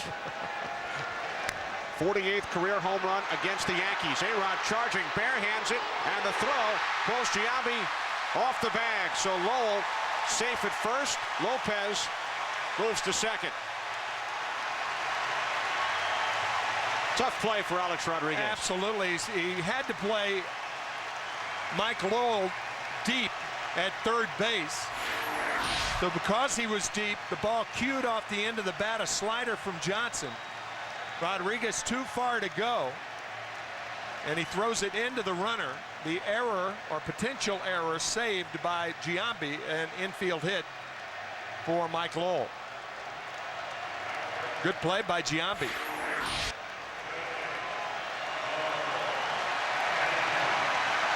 Still only one out. Runners on first and second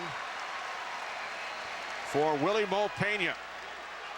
6 runs scored in this game, 4 of them because the opposing pitchers have walked batters. 2 walks and a home run in this inning by Johnson.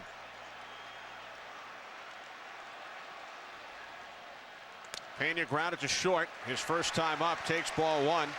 Willie Mo signed by the Yankees as a 17-year-old back in 1999. Spent 2 years in their system. Traded to the Cincinnati Reds in March of 2001. He was traded for the man who is now the 3rd-string quarterback for the Dallas Cowboys, Drew Henson. Henson, a highly touted Yankee prospect. Yankees traded him to Cincinnati and then reacquired him for Willie Mo Pena.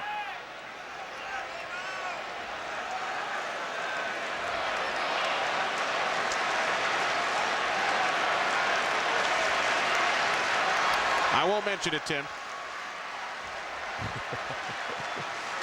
Good. Ripped down the left field line. And the Red Sox have the lead. An RBI single for Willie Mo Pena, scoring Javi Lopez. 4-3 Boston. We talked about it earlier. Fenway giveth and Fenway taketh away. This is a double in any other ballpark. Lowell with a chance perhaps to score. But here at Fenway, it hits the Budweiser sign down the left field foul line. And it's only a single for Pena. But the Red Sox take the lead for the first time today. RBI number 35 for Pena, who had been 0 for his last 12. And now Gabe Kapler falls behind 0-1. 6 consecutive Red Sox have reached base here in the 4th inning, after the leadoff man Youkilis popped out to Cano. 2 walks, a home run, 3 singles.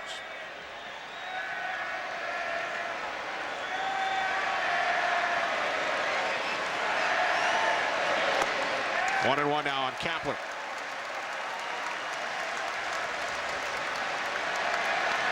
Randy Johnson has already thrown as many pitches this inning as he did over the first 3 combined.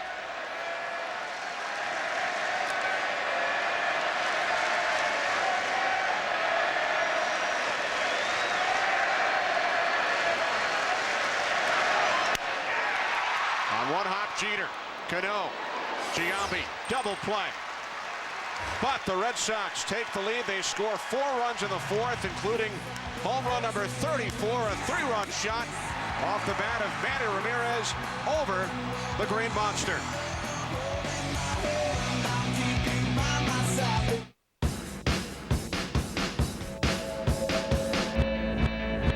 Pickup and SUV.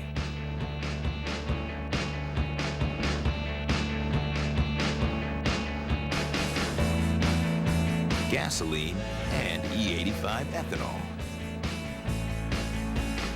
Haul and tow. The all-new 2007 Chevy Avalanche, the most flexible vehicle out there.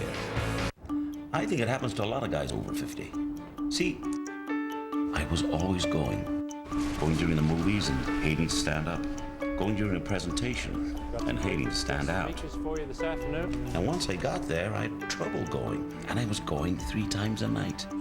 I said to my doctor, I have a going problem. He said, you have a growing problem. It's not your bladder. Your prostate is growing. See, I had an enlarging prostate. My doctor prescribed Avodart. Most medicines only treat symptoms. Avodart, with time, actually shrinks the prostate and improves urinary symptoms. So I can go more easily when I need to go and go less often. Only your doctor can tell if your symptoms are from an enlarged prostate and not a more serious condition such as prostate cancer, so have regular prostate exams. Avodart is for men only. Women should not take or handle Avodart due to the risk of a specific birth defect. Tell your doctor if you have liver disease. Rarely, sexual side effects, tenderness, or swelling of the breast can occur. Call your doctor today. Avodart, for your growing problem. If you want to make your hard-earned dollar go a whole lot farther, get to Advance Auto Parts for our everyday ready-to-go low price guarantee. Nobody can beat our prices on just about anything for your car. We're ready in advance. Well, it's been a long day for Strahan. What a lovely shot. Hey, maybe it's your deodorant. Let's start over. No, this time start with new Right Guard Sport Deodorant, now packed with even more scent. Right Guard, start right and right. Where'd you play your college ball? I didn't play college ball. Audiences and critics agree. Invincible is a rousing achievement. If you don't stand up and cheer, you don't have a pulse. 2 thumbs up for Invincible. Rated PG. Friday. Randy Johnson allowed 4 in the bottom of the 4th inning, so Josh Beckett now pitching with the lead for the first time today. Facing Derek Jeter, who fly to right his first time up. Yankees 3 runs on 4 hits. Red Sox 4 runs on 4 hits. You talked about the walks, Tim. Randy walked 2 leading up to the Ramirez home run. A lot of times it's not the home run, it's what precedes it. Lowell, 1 away.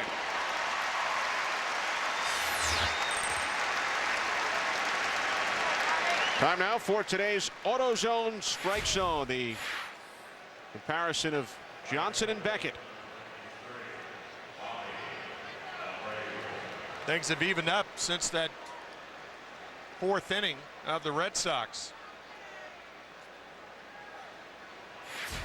Both starters World Series MVPs against the Yankees over the last 5 years. Randy Johnson, the co-MVP back in 2001, and then Josh Beckett, the MVP in 2003 when the Marlins beat the Yankees in 6 games. Strike 1 to Abreu, who has walked twice. Randy Johnson, the co-MVP in 01 with Kurt Schilling of the Red Sox. In fact, Johnson was the winning pitcher in the deciding game 7 for the Diamondbacks. Out of the bullpen. Out of the bullpen. And then Josh Beckett, the winning pitcher when the Marlins clinched the World Series in game 6 in 2003. So the last 2 times the Yankees have gone to the World Series, the winning pitchers in the deciding games, today's starters. 2-1 on Abreu. By the way, Kurt Schilling will oppose Mike Mussina tomorrow night in game 4 of this 5-game series. And then the overlapping Monday afternoon at 1:05. David Wells and Corey Lytle, the opposing pitchers. Abreu, deep left field. And it's off the monster. Manny waiting for it. Bobby Abreu on base for the 3rd time today. A 1-out double for Abreu as we check in once again with Jeannie Zalesko at the Fox Network Center. Jeannie. And the Cubs are on the board at Wrigley. Wander Cedeno did the damage, singling home Jock Jones, tying up the ball game at 2 apiece. That's where we sit, top 5. All right, thanks, Jeannie. 2-2 Cubs and Cardinals. As Jason Giambi steps in, walked and fly to center.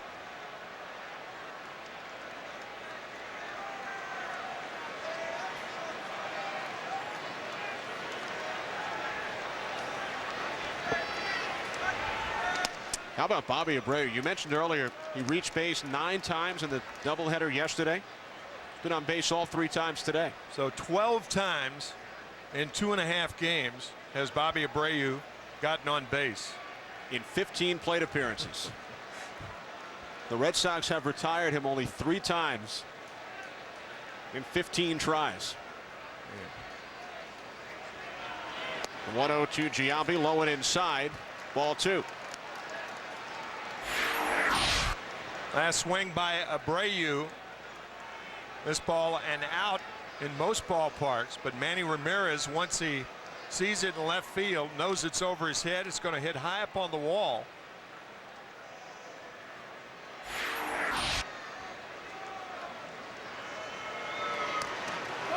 Pitch gets away from Lopez, and Abreu moves to third.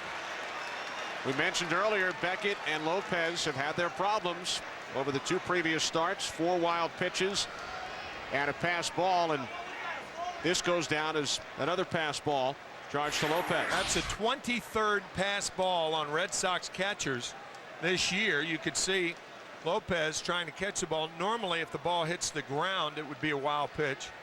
But that ball clearly didn't. So now Abreu moves to third base. And the infield still back for Giambi. I'm a little surprised at this. Giambi walks on 4 pitches. 4th walk issued by Beckett today. So now another opportunity for A-Rod with runners on first and third. First inning, bases loaded. Grounded into the 6-4-3 double play. And then with a man on, 1 out in the third. Called out on strikes. So A-Rod has stranded 4 runners in today's game. 3 of them in scoring position. First and third, 1 out. A-Rod now 0 for 6 lifetime against Beckett.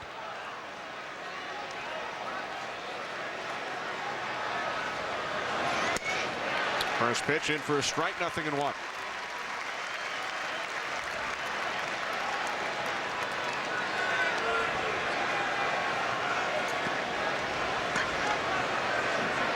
Red Sox leading 4-3. Top of the 5th inning, Boston scoring 4. In the bottom of the 4th, off Randy Johnson. Abreu on third, Giambi over at first. Throw is in the dirt. Nice play by Youkilis. Yeah, that throw really makes no sense to first base. I mean, you've got Giambi, he's going nowhere. You've got Alex Rodriguez, who many consider the best player in the game.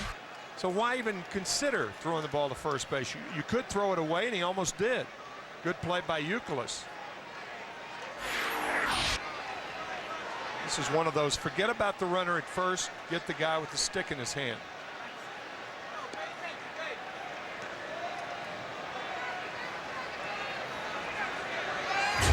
The 0-1, fouled off the fist, 0-2. Yeah, Giambi's not going anywhere. Only 2 steals this year, 15 in his career. Where's he going? Yeah, right.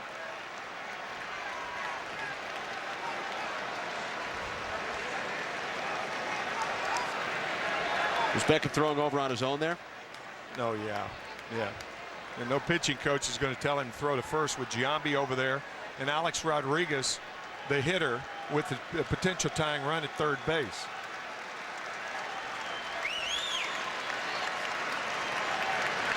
The 0-2, bounced, fair ball. Abreu scores.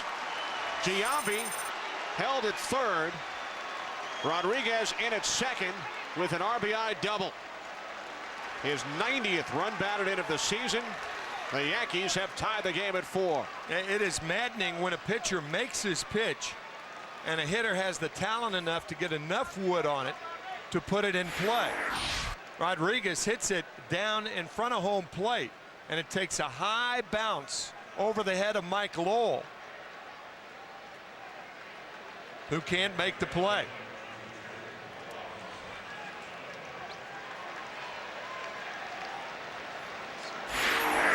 So Rodriguez drives in his 90th run.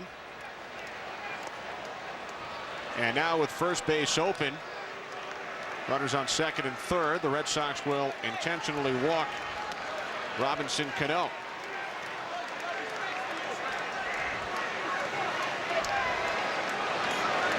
This makes a lot of sense by Terry Francona and the Red Sox. Jorge Posada struggling with the bat. He went through one spell where he was 0 for 26. He has since had a few hits the last several games. But no way do you pitch to Cano in that situation. That's the respect that that young man has earned in a very short period of time.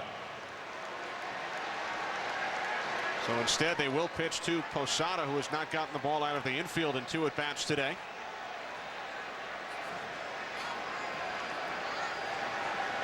Bases loaded, 1 out. 1 run in here in the 5th.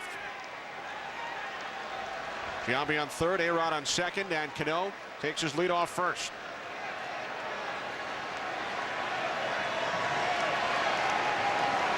Posada 0 for 2. Outside for a ball, 1-0. Red Sox do not have a left-hander in their bullpen, and this is a very tough lineup to pitch against without a left-hander. You've got Abreu, Giambi, Cano, and Damon, all normal left-handers, and 3 switch hitters. Cora, Loretta, throw is bounced, so the Yankees stay out of the double play and take a 5-4 lead as Giambi scores the go-ahead run. And that ball almost hit Alex Rodriguez going from second to third. He skipped over it and not hit sharply enough for the Red Sox to turn the double play, even with Posada running. You can see Rodriguez hurdling over the ground ball, and then the throw to first base not nearly in time. So after allowing 4 in the 4th, the Yankees come right back. 2 in the top of the 5th inning and lead by a run. First and third, 2 outs for Bernie Williams. Gave the Yankees the early lead with his 2nd inning home run. And grounded to short his last time up, 0-1. RBIs for Rodriguez and Posada here in the 5th.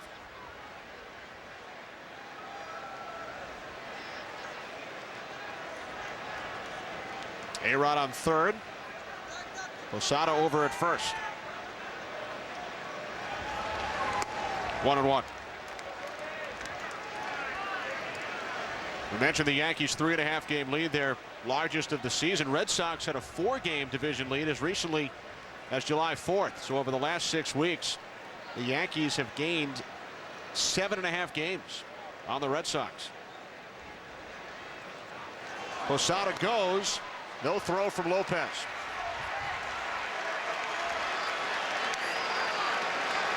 It's rare that you see 2 uncontested steals of second base in the same game. So we saw Beckett throwing over with Giambi over there, and Posada with a walking lead from first steals second without a play. Cabrera stole second uncontested back in the 2nd inning. I know you always love when you see a catcher steal a base. I think I used to. I'm not sure I think about that anymore. 2-ball, 2-strike count on Bernie Williams. There's Jason Varitek in the Red Sox dugout. Devastating blow for him to go down. Red Sox just 6-11 in his absence. Without Trot Nixon as well. A couple of starting pitchers, Tim Wakefield, Matt Clement. Yankees without 2 key outfielders in Gary Sheffield and Hideki Matsui. Williams gets a piece of it to stay alive.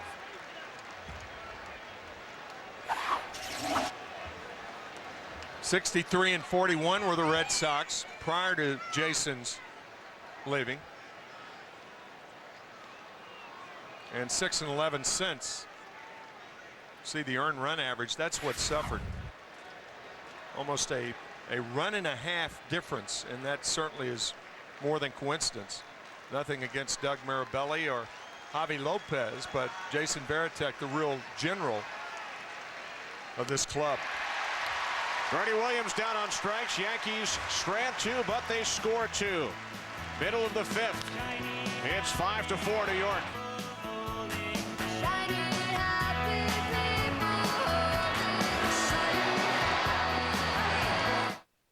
What would it take to keep your personal financial information safe?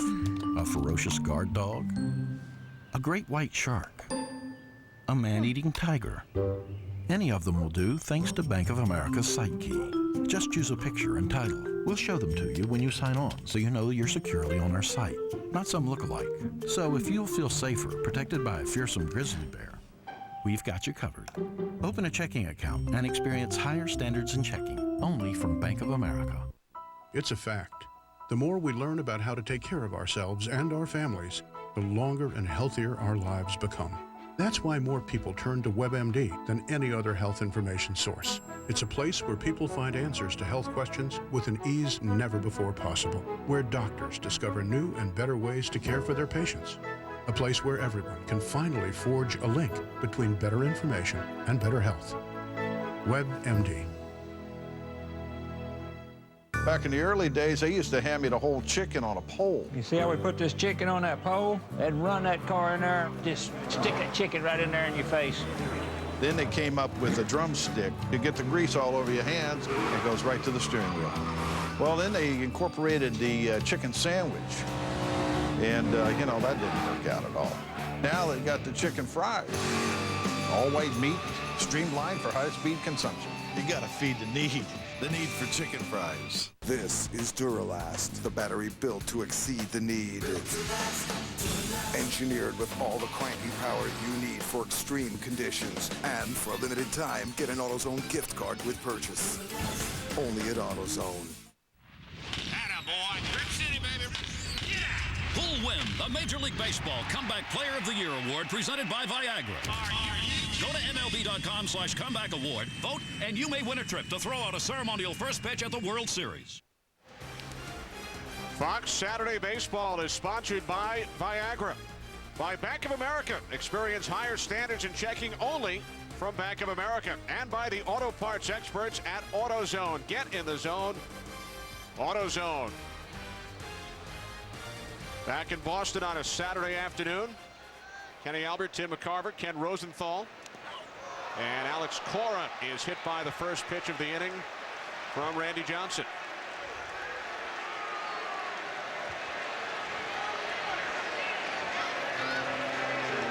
Funny how that worked out, because had Alex Cora not squared around to bunt, he bunts a lot, perhaps the ball wouldn't have hit him. When you square around toward the pitcher, you actually lean that left foot a little toward third base, and you're not in as good a position to get out of the way of the ball. This appeared to hit him on the left hand that was drawn up. You think about it, the hands are down on the end of the bat, it hits the bat.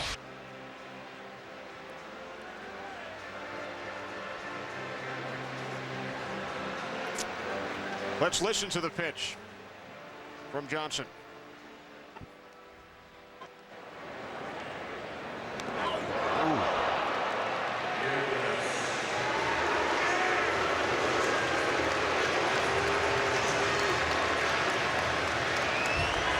But Cora will hang in there, remain in the game.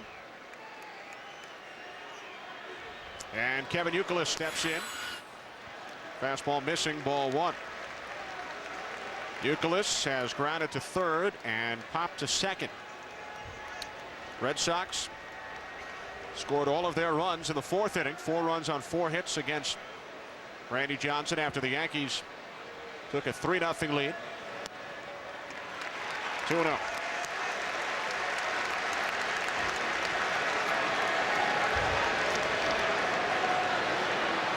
Mark Loretta on deck, then David Ortiz.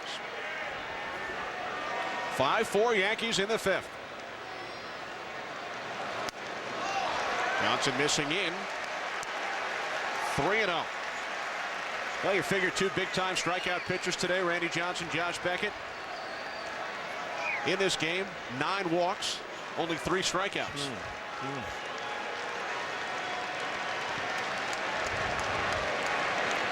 Beckett has walked 6, 1 intentional. Johnson has walked 3 Red Sox.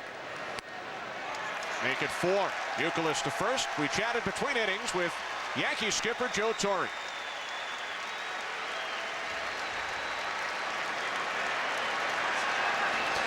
Joe, yesterday, just another day at the ballpark. Has your body recovered yet?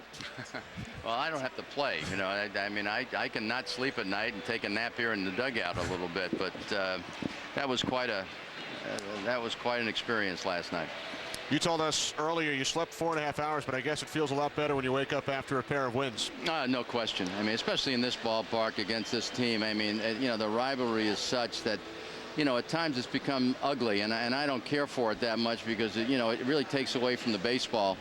But I've never seen anything like this. I grew up in New York and Brooklyn, you know, when I saw the Dodgers and the Giants. It's hard to believe that could be any better than this is. Johnny Damon, of course, right in the thick of things coming back to Fenway. And I want to ask you about a quote from Jason Giambi, who said that Johnny Damon has changed our clubhouse. In what ways? Well, he's slightly crazy, and you know, and that's good because there's so much pressure and tension in New York that, you know, he just loosens everybody up before a game, and it really helps, especially when you're trying to fight back from a tough loss the day before. Your thoughts on Randy Johnson today? Well, he got a little too tentative last inning, and you know, sometimes you know, he just, you know, tries to make pitches instead of just trusting his stuff, and hopefully he can get back on the track this inning. Thanks, Joe. Get some sleep tonight. I will. How prescient was that of Joe Torre saying that Randy Johnson was too tentative? 5 straight balls, one that hit Alex Cora, then 4 straight balls to Kevin Youkilis. You rarely see Torre go to the mound to talk to his pitchers unless he's going to take them out. But he went out there to talk to Randy Johnson. One purpose, throw the ball and trust your stuff. You can almost see Alex Rodriguez shaking his head in agreement.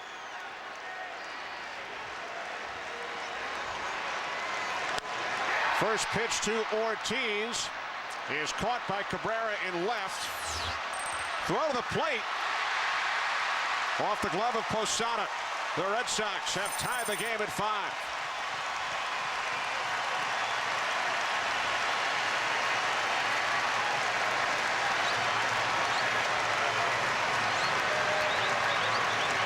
So the bunt by Loretta successful. Melky Cabrera's throw is on line and could have been handled by Posada, but it took a high hop and Posada on his knees. Why do you go down on your knees to make this play? If he's standing up, he makes the play. You can stand up and block the plate without going down on your knees. So by going down on his knees, that created the hop being too high. Good point. And now, with first base open, the Yankees will intentionally walk Manny Ramirez, who hit a 3-run home run in the last inning. The other bad thing about receiving a throw on your knees is it opens up your thighs to danger. I mean, when a guy spikes, when he goes in with his spikes into the shin guards, if you're standing up, that's not a problem. When you're on your knees, that opens up the thighs. They're not protected.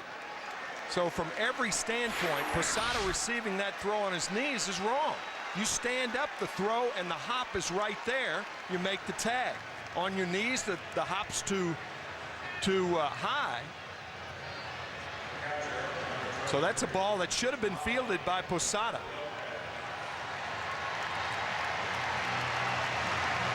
Cora scored the tying run on the sacrifice fly. RBI number 116 for Ortiz. The intentional walk to Ramirez. Youkilis, the runner on second. Javi Lopez at the plate. Lopez singled, came around to score. His last time up. Yankees and Red Sox tied at 5.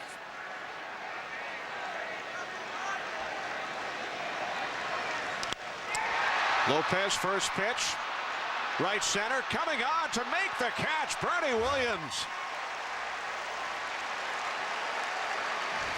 So the inning comes to an end on the sliding catch made by the 37-year-old Yankees center fielder.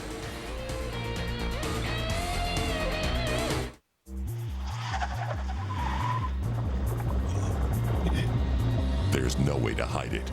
If you drive drunk, we will find you. Cops everywhere are stepping up enforcement and cracking down like never before. Sir, have you been drinking tonight? Sir, have you been drinking this evening? Sir, Have you been drinking tonight? Make no mistake, you will get caught and you will be arrested. Over the limit, under arrest. How do we know you spend more time behind the wheel than you want? And that often, what really needs refueling is you. How do we know you like fast better than slow? And that a friendly place to stop along the way can make a big difference in your life? How do we know? It's really very simple. The human touch and 1,000 other things you need. We're Exxon. We're mobile. We're drivers too. My little girl has been taken. I'll find her. They control the island. This is private property. Do you know her? Don't recognize this child. They've chosen the sacrifice. Whose desk is this, And now they've uncovered You suspect foul play. the one man who can stop them. You need to leave here now. I can't. Hey, where is this girl? Nicolas Cage, The Wicker Man, rated PG-13, starts Friday, September 1st. If you want to make your hard-earned dollar go a whole lot farther, get ready. Advance Auto Parts has the low prices guaranteed to save you money. Get ready to get the best price possible on all the parts and accessories you need with our ready-to-go low price guarantee. Nobody can beat our prices on just about anything for your car. So when you want to get more for your money while getting more out of your car, get to Advance Auto Parts for our everyday ready-to-go low price guarantee. Ready in advance. Baby Ruth is a great tasting candy bar. And when you have peanuts, nougat, and caramel, you don't need bells and whistles. All right, here's one whistle. But no bells. Baby Ruth from Nestle, official candy bar of Major League Baseball. Melky Cabrera leading off for the Yankees here in the 6th inning against Josh Beckett in a 5-5 game. Yankees led 3-0. Red Sox took a 4-3 lead. Yankees 2 in the top of the 5th. Red Sox came back with a run in the bottom half.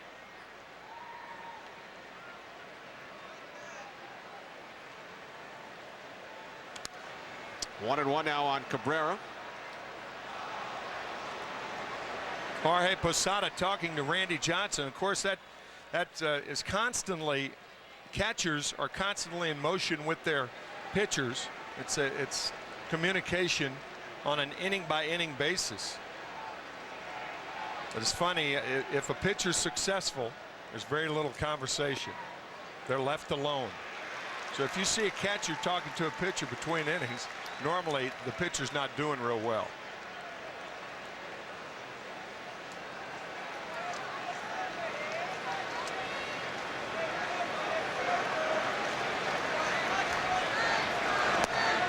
That's how it is up here in the booth. If we don't communicate between innings, we know we're having a good broadcast. Same situation. 2 balls, 2 strikes. Funny how we've spoken so much between innings in this game. Only the last couple. Lowell charging. Fires across. One away. I was looking for you between innings a couple of innings ago. I don't know where you went. Went to the restroom. Where'd you go? Restroom. Think we're robots? Well, Tim, today's aerial coverage brought to you by Goodyear's Triple Tread Technology tires with 3 separate tread zones for peace of mind in any weather. Crowd continues to welcome Johnny Damon to the plate every time he steps in. 2 for 3 today, a pair of doubles. Drove in a run back in the 2nd.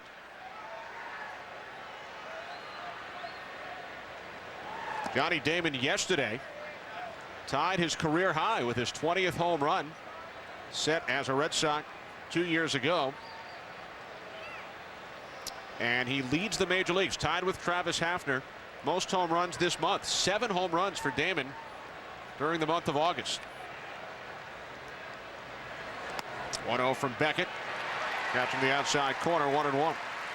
One of only 5 players to play for the Yankees and the Red Sox and hit 20 home runs. Manny Del Carmen up and throwing for the Red Sox on cue. Third hit of the game for Damon. Rolls into the left field corner. His third double this afternoon.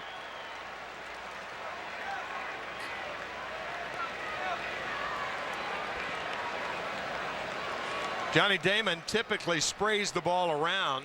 The faithful here at Fenway knows that. He was enormously popular in this town, in this ballpark. His hair's shorter and his average is the same. He has doubled to right down the line. He has doubled to left center and now to left field down the line. This would have been a marvelous play had Mike Lowell made the play, but that ball squirting away from him. The third double for Damon. Damon's third consecutive three-hit game in this series. And he is now one shy of the Yankee club record, which is 4 doubles in one game. Kenny, when Beckett made that pitch, you could see Alex Cora at shortstop saying you got to give him a look, because Damon had a couple of steps down at second base thinking about stealing third.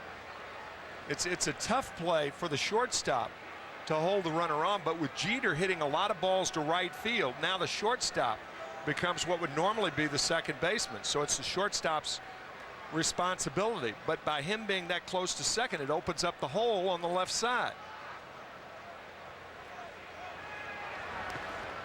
Pitch in the dirt, blocked by Lopez, ball 2.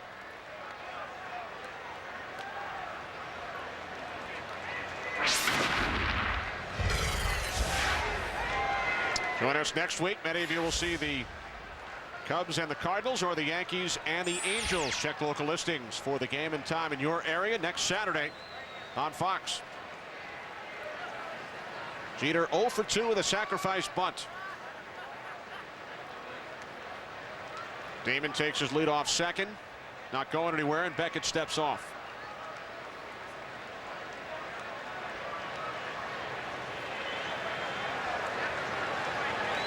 That's where the action is right now, with Damon's lead in a tie ball game and Alex Cora towards second base trying to hold Damon close.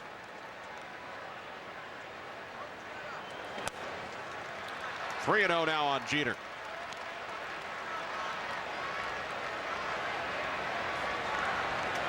Bobby Abreu on deck. The on-base machine. Telling you. And we also talked about the lack of a left-hander in the bullpen. It would be an ideal time to bring a good left-hander in, a guy like Mike Myers, whom the Red Sox had last year. Where is he this year? With the New York Yankees.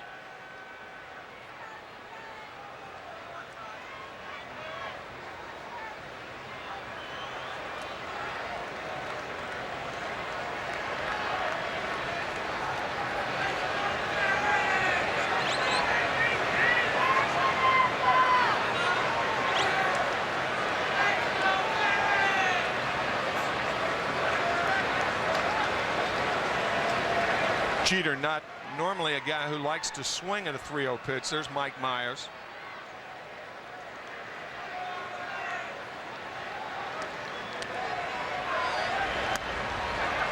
Beckett missing away. That is the 7th walk issued by Josh Beckett today. And for more on the Red Sox bullpen, we check in downstairs with Ken Rosenthal. Guys, Tim talked about the lack of a left-handed reliever in the Red Sox bullpen, and it's hard to believe that they are in this position going into the series against Damon and Abreu and Jambi and Cano. They had Craig Breslow on their roster until the other day when they acquired Eric Hinsky. He's a young kid, really not the kind of guy you'd want in this situation. They made an inquiry about Scott Schoenweiss earlier this week, but he got traded to the Reds. And the Red Sox are really in a vulnerable spot here. It showed last night in that 7-run 7th inning. The Yankee left-handed hitters went crazy in that inning. All right, thanks, Ken. Only right-handers in that Boston pen. First and second, one out. Here's Abreu. He has walked twice, doubled and scored in the 5th. Takes a called strike we mentioned earlier. Bobby Abreu has now stepped up to the plate 15 times in this series and has reached base 12 of the 15. Top of the 6th inning in a 5-5 game.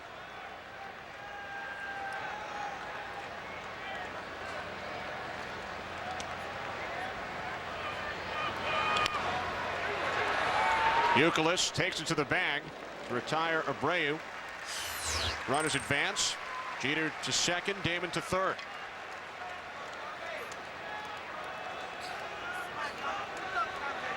So now 2 away with Jason Giambi stepping to the plate. A reminder, this Thursday, the NFL on Fox returns with a preseason special as the Miami Dolphins visit the Carolina Panthers. Our coverage begins Thursday at 8 Eastern, 7 Central, only on Fox. The Dolphins and the Panthers.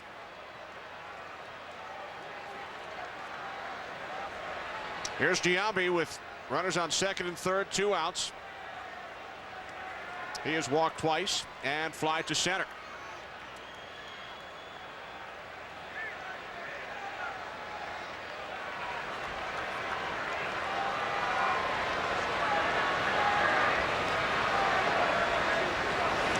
Ball 1.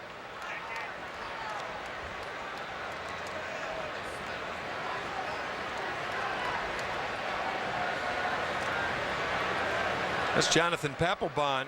Rarely do you see him getting loose in the 6th inning. But the Red Sox bullpen is desperate, so you may see Papelbon coming in as early as the 7th inning this afternoon. Can he pitch with his left hand? That just gives you an idea of how often both managers really have gone to the bullpens.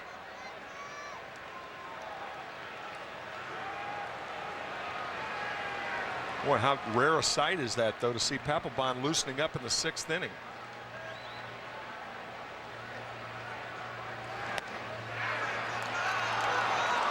On the other side, the Yankees, we told you earlier, called up a right-hander, Jeff Karstens. And Joe Torre also told us Jarrett Wright would be available today if needed. Out of the bullpen, he's scheduled to start on Tuesday. That's a good point, Kenny, because Jarrett Wright, normally a starter, limited to around 100 pitches. And here we are in August. I mean, this is a move that you would expect a team to make like the last 2 weeks of the season, not August. Now 3-1 on Giambi. Yankees designated Sidney Ponson for assignment earlier today. He started game 2 last night. Damon on third, Jeter on second. Giambi at the plate against Beckett with 2 outs and a 3-ball, 1-strike count.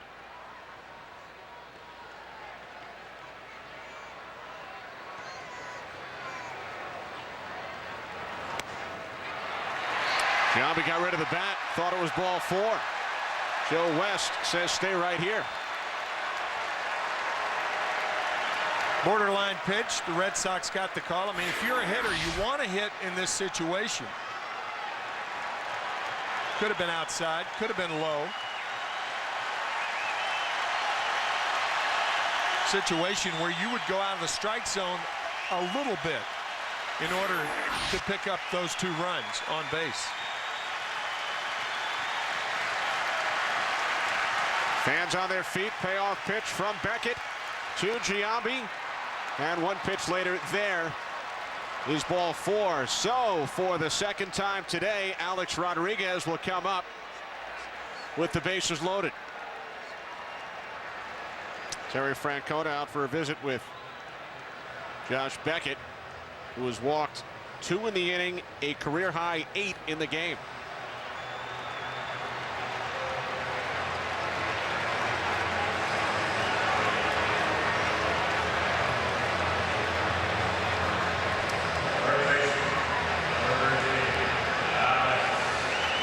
A-Rod in the first inning with the bases loaded and 1 out, grounded into a double play. Called out on strikes in the third, doubled in a run in the 5th.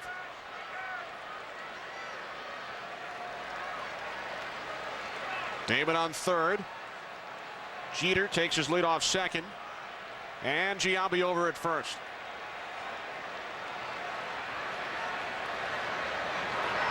First pitch to Rodriguez, bounces away from Lopez.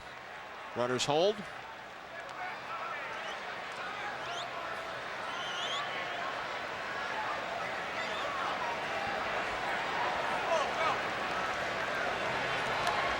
5 2/3 innings. 5 runs on 7 hits, 8 walks. Beckett's previous career high 6 walks in 1 game.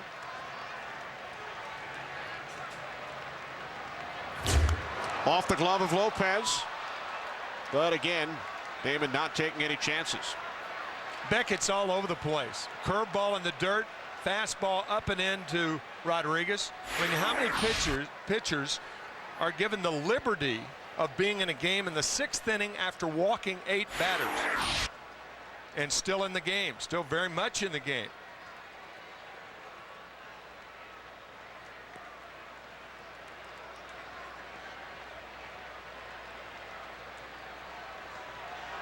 Two ball, no strike count on A-Rod. Bases loaded, top of the 6th inning. Every hitter in baseball would love this situation. A pitcher having problems with his control, 2-0, no place to put you.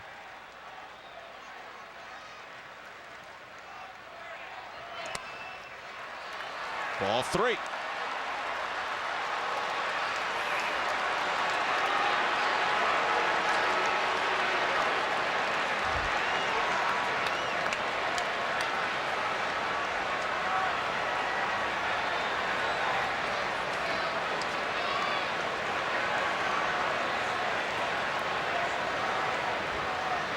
And the 3-0 from Beckett, missing high and tight. He walks A-Rod on 4 pitches. Damon comes home with the go-ahead run. Yankees lead 6-5. And that will be all for Josh Beckett. So Beckett walks his 9th Yankee today. Leaves trailing by a run. Bases still loaded.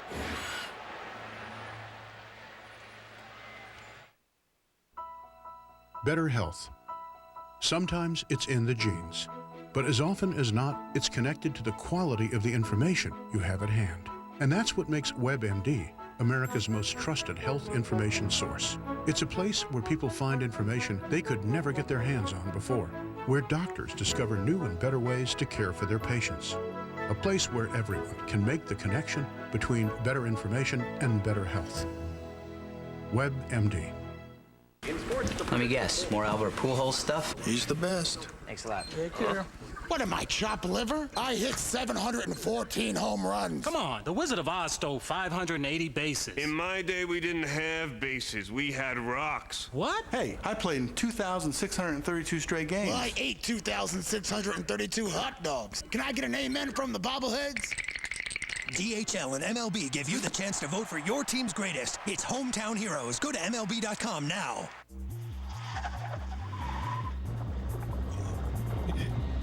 There's no way to hide it. If you drive drunk, we will find you. Cops everywhere are stepping up enforcement and cracking down like never before. Sir, have you been drinking tonight? Sir, have you been drinking this evening? Sir, have you been drinking tonight? Make no mistake, you will get caught and you will be arrested. Over the limit, under arrest. No more secrets. Where are we going for our honeymoon? A romantic island in the south. Jamaica? Credit card miles are blacked out. A little more south. Antigua? Blacked out further south. Aruba? Getting warmer. Isn't this great?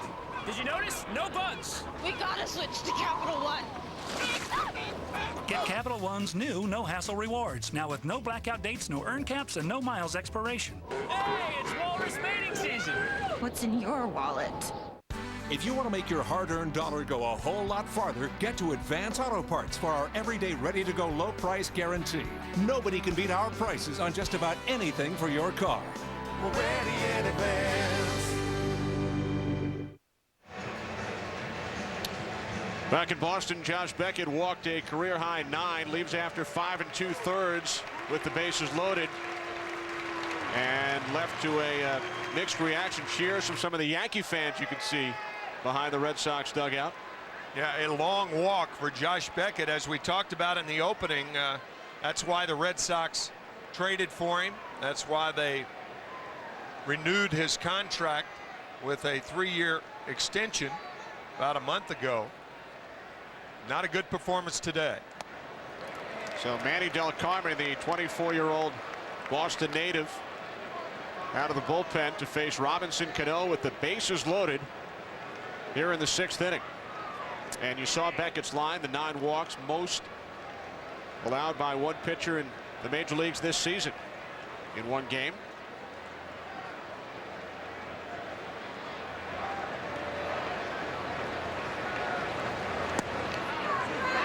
Del Carmen missing inside, 2-0.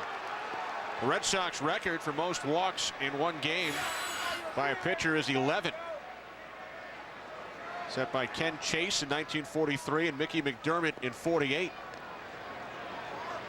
Beckett walking 9 here today.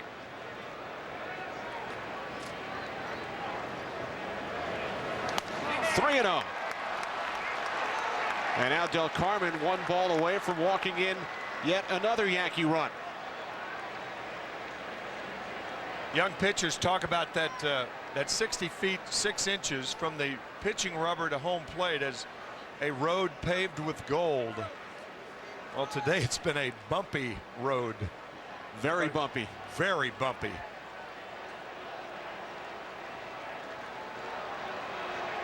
The 3-0 from Del Carmen. Ball 4. Yankees lead 7-5 as Jeter crosses the plate. So with the Yankees leading by 2 and Dave Wallace out to the mound, time for our Avo Dart. Yankees in-game box score: 3 doubles for Johnny Damon. Bernie Williams with a solo home run. Jason Giambi has walked 3 times, and it all adds up to a 7-5 lead in the top of the 6th inning for the Yankees. And Tim, you mentioned earlier, great to see Peter Gammons back at the ballpark today. Just terrific. Peter has spent so many years in this ballpark, and sitting with the Boston Red Sox owner today, John Henry, in John's box, and it can't make that point any clearer how great it is to see Peter Gammons back.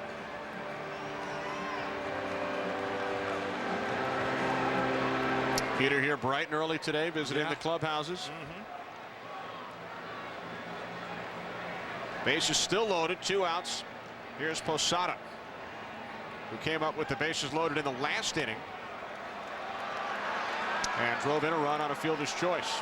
So Del Carmen comes in after Josh Beckett walked 9, and he has thrown 5 straight balls to Yankee hitters.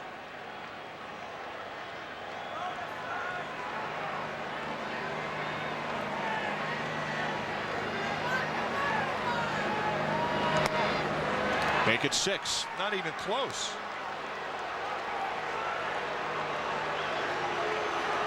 .30 pitches in the inning from Beckett and Del Carmen, only 9 strikes. Yankees have scored their last 2 runs without swinging the bat.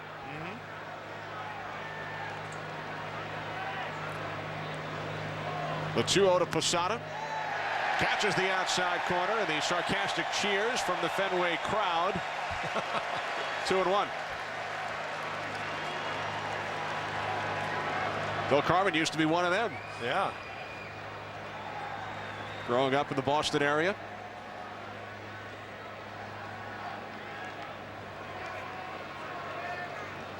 And now the 2-1 to Posada, way outside, 3-1. The last 3 Yankees have walked: Giambi, Rodriguez, and Cano. Already 4 walks in the inning. 4 bases loaded walks in the series, 2 this inning. 1 ball away from yet another.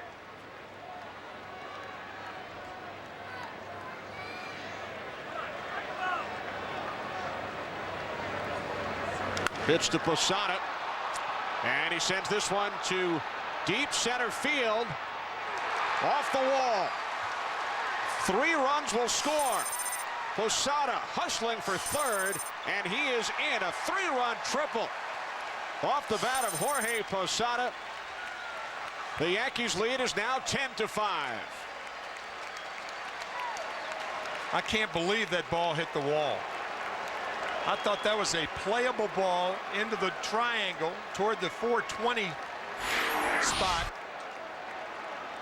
at this asymmetrical jewel, but a fastball right down the pipe, and Posada gets under it. You could see by Gabe Kapler's reaction, he went to his left and then he went back. He didn't think the ball was going to carry as well as it did either. Hits the about 8 feet up, and a booming triple clears the bases.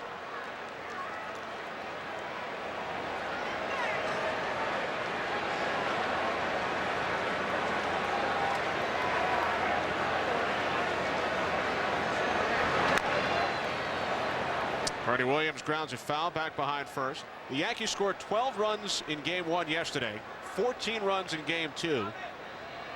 They already have 10 here today, so the Yankees have scored 36 runs in 27 hours. Wow.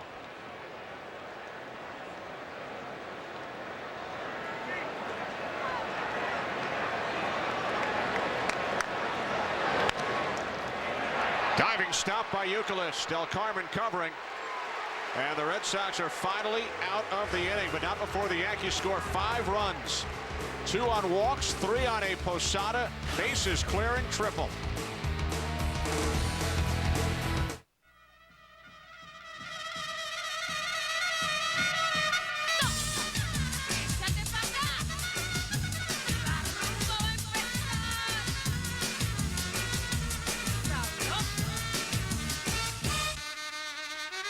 It's simple. One family, one vehicle.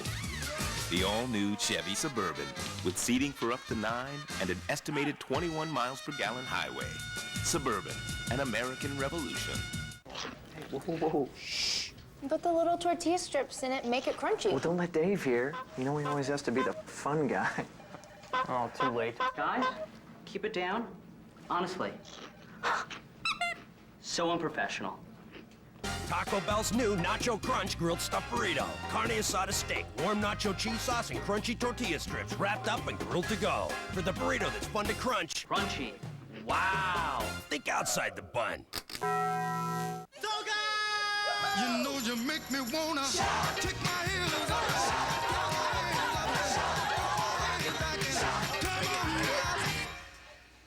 Officers? Drink?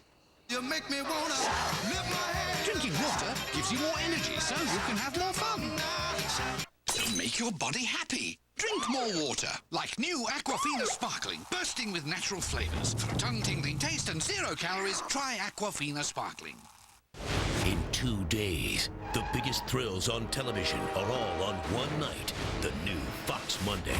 First, these men are now the 8 most wanted men in America.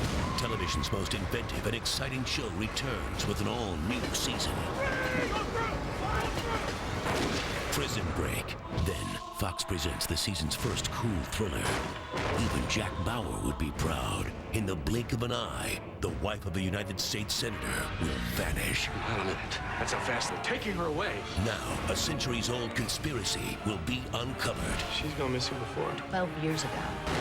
Do whatever it takes to get my wife back. Vanished after Prison Break, beginning at 8, 7 Central this Monday on Fox. We head to the bottom of the 6th here at Fenway. Yankees now lead the Red Sox 10-5. As we welcome you back, Kenny Albert, Tim McCarver, Ken Rosenthal. Mike Lowell leading off against Randy Johnson. Lowell, an infield hit his last time up, 1 for 2. Yankees had some big innings yesterday. They had 2 4-run innings in game 1, a 5-run and a 7-run inning in game 2, and now a 5-run inning in the 6th here today. And 2 innings in which they have scored 2 runs and going into double figures for the 3rd consecutive game.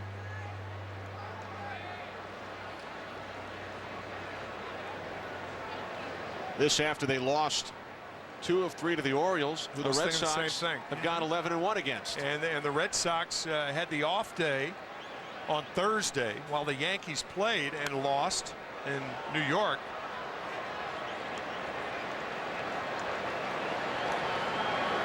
The last 27 hours, I wouldn't call it a total collapse, but it's been a collapse of big proportions, and Terry Francona obviously knows that.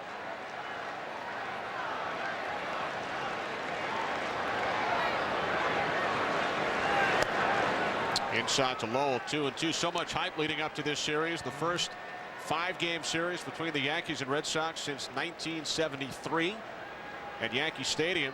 Last time they played a 5-game series at Fenway was back in 1959. Jeter, nice range to his left. 1 out. Well, we take you back down to our Capital One trivia question, which was, who has the most career home runs against the Yankees all time? Manny Ramirez with 48 to lead active players, but who has the most home runs all time against the New York Yankees? Jimmy Fox. Jimmy Fox with 70. Jimmy Fox, by the way, holds the Red Sox club record for home runs in one season with 50 back in 1938. David Ortiz just 7 shy of tying that single season record. As Abreu ran out of room and right. That's an interesting play, because the only knock on Bobby Abreu is that he's not a good player against the wall. In Philadelphia, perhaps he'll be better at Yankee Stadium because it's padded, but in Philadelphia they have that wire in right field that prevents really any outfielder, any right fielder, from being a good player, because you get the fingers tangled up and stuff like that. But you can see Abreu very tentative going into the stands toward the pesky pole in right field. Joe Torre was asked about that very fact the other day, and he relayed a quote. He said Willie Mays once told him the best thing about playing center field, no walls. Good line. Of course, Willie Mays played, hit, and defended like there were no walls ever around him, figuratively or literally. What a player.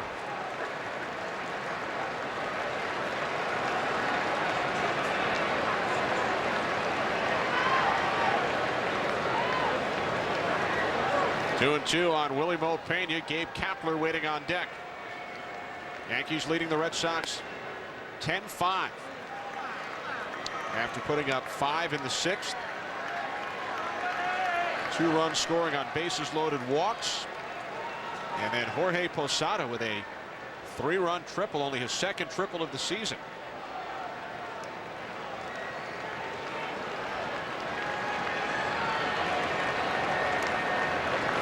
Payoff pitch to Pena. Center field, Bernie Williams. 2 away.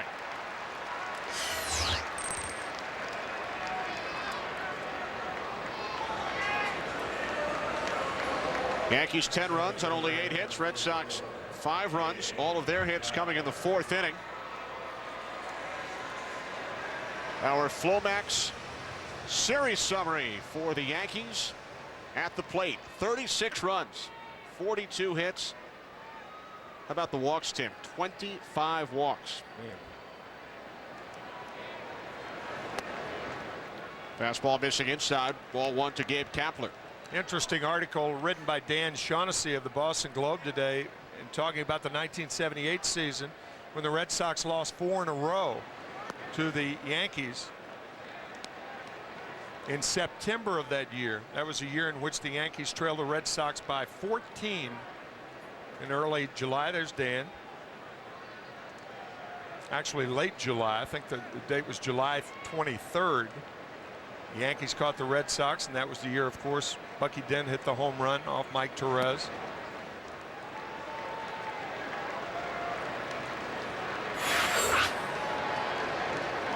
But so far, this series reminiscent of a series called the Boston Massacre in September of '78. And my guess is Fenway Park was just as quiet as it has been over these last 2 days. Funereal. Johnson catching the outside corner, 3-1. Ron Guidry, big part of those '78 Yankees. He started that game in which Bucky Dent hit the home run. The Gator. Or could he pitch?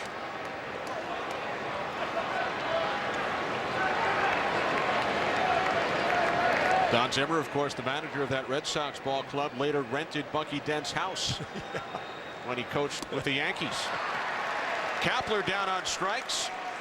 Through 6 here in Boston. 10-5. Yankees will return after these messages from your local Fox station. Dante Culpepper and the Dolphins. Steve Smith and the Panthers. Thursday in prime time on Fox. With a gold bow tie says you better hold on to your hat. Because at Quirk Chevrolet, we're going 0 to 60. As in 0% financing for 60 months on most Chevrolet cars and trucks. Make that the most Chevys in New England at Quirk Chevrolet. Or huge discounts up to $12,000 during the Chevy model year-end event. Get in before they're gone. 0% financing for 60 months or discounts up to $12,000 at Quirk Chevrolet, Hogan Road, Bangor. Think anyone else can give you so many ways to save? Then you don't know Jack. A really good time tonight. Me too. Yeah. Bye. Yep. It's getting really late. Mate. All right. Okay. Bye.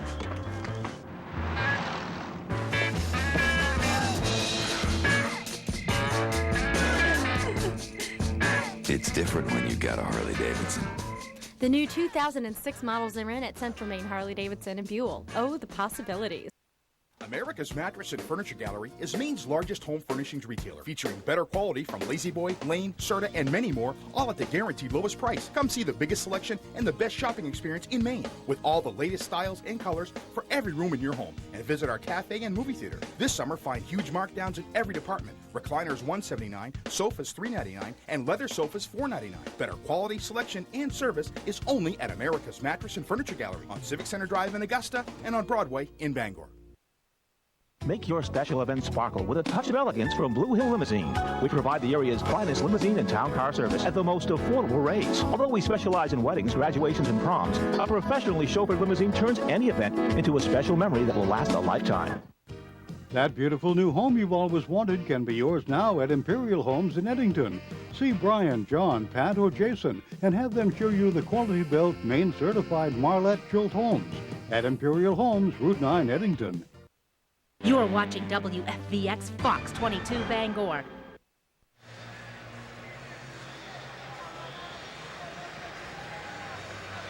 DHL presents Major League Baseball Hometown Heroes. Vote for the most outstanding player in each club's history now at MLB.com.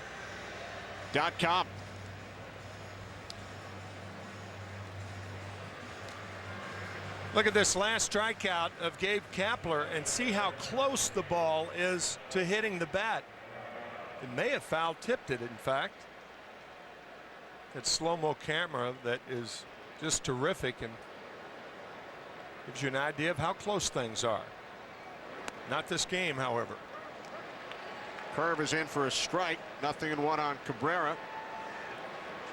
Jermaine Van Buren, the third Red Sox pitcher, recalled from Pawtucket for today's game, as the Red Sox, with the depleted bullpen, designated Rudy Cianez for assignment. Van Buren appeared in 9 games with the Red Sox earlier this season, pitched in 6 games for the Cubs last year.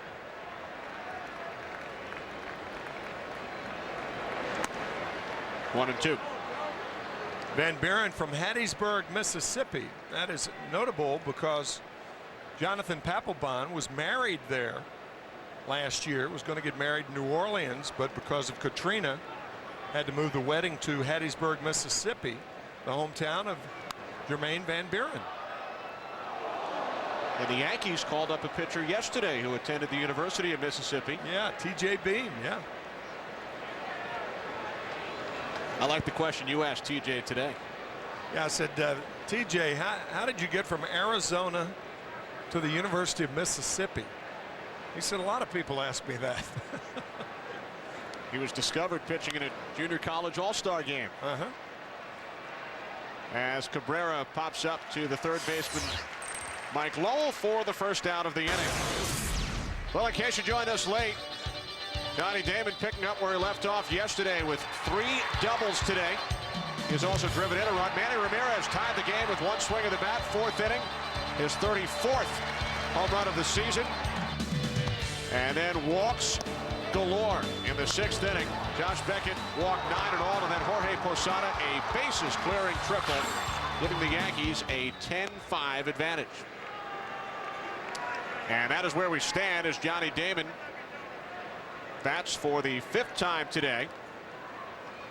3 for 6 in game 1 yesterday, 3 for 6 in game 2, 3 for 4 so far today.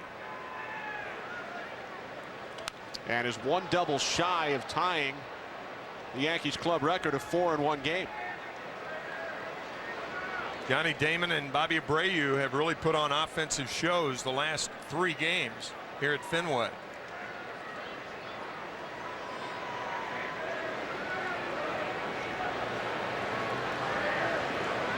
Abreu finally retired his last time up. 1-1 to Damon. Missing inside, 2-1. Jermaine Van Buren, the 3rd Red Sox pitcher, as Abreu gets loose in the Yankees dugout. Josh Beckett walked 9 Yankees in 5 2/3 innings.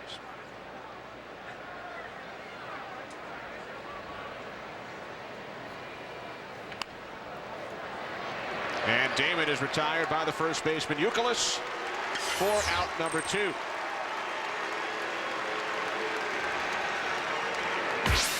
Well, tune in next Saturday on Fox, as many of you will see the National League Central rivals, the Cubs and Cardinals, get together. I'll be in Atlanta for the Nationals and the Braves. Yankees will be out west to take on the Angels.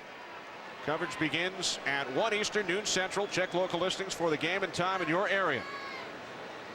Fox Saturday Baseball 1 week from today on Fox. 2 away. Here's Derek Jeter.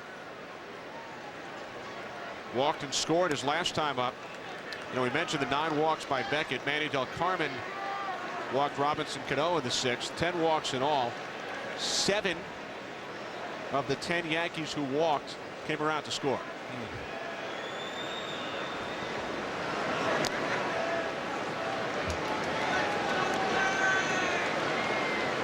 There's so many things detrimental from a walk standpoint. I mean, the infielders are never on their toes. They're back on their heels. There are more errors committed when pitchers are wild. There's no way to defend against it. No defense for a walk for a wild pitcher.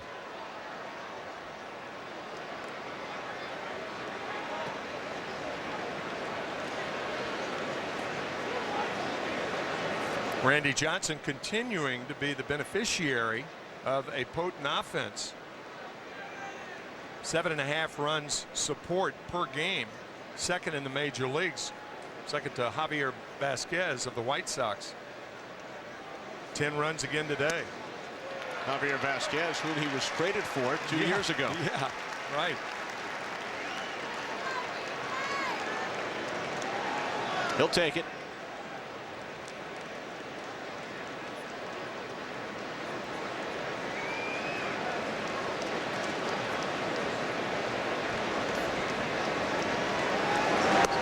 Full count. 3-2 on Jeter. Abreu on deck with 2 outs in the top of the 7th inning. Yankees scoring in double digits for the 3rd consecutive game here at Fenway Park. Looking to extend their lead in the American League East to 4.5 games. Payoff pitch, and Jeter goes down on strikes. A 1-2-3-7 for Van Buren. 7th inning stretch time in Boston.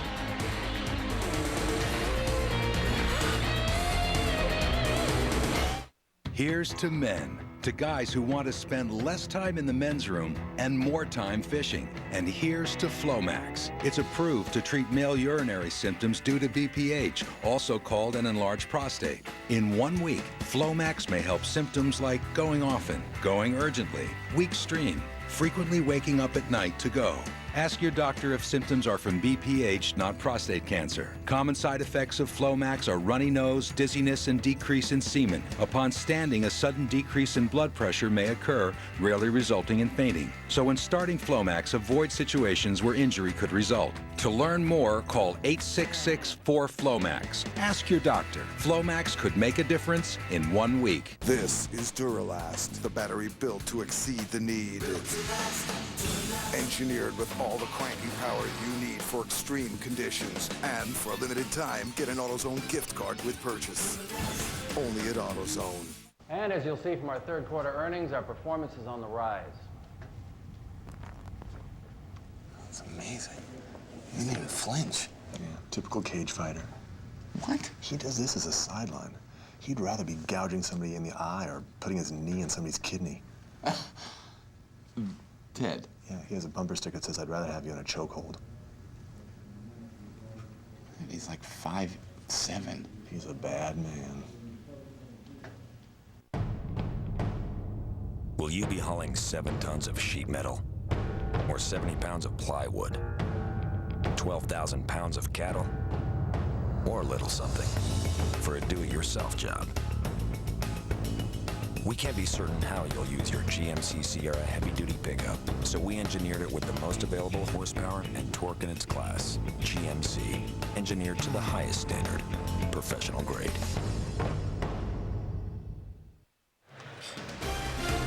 Fox Saturday Baseball is sponsored by Flomax, by Holiday Inn, the official hotel of Major League Baseball, and by GMC, engineered to the highest standard, professional grade. Back in Boston, a weekend to forget so far for the Red Sox and their fans. Yankees sweeping the doubleheader yesterday, scoring 26 runs in the 2 games, and they lead this one 10-5. Bottom of the 7th inning. 1-1 on Alex Cora. Hit by a pitch his last time up. Randy Johnson pitching into the 7th, looking to win his 3rd consecutive start.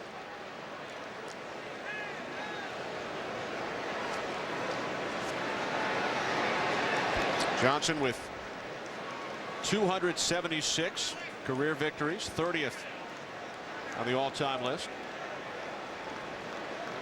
As a Yankee, he is 30-17. Be interesting to see if Randy gets to 300, wins 4 or 5 more games this year. He'll be about 20 away from that coveted 300 mark.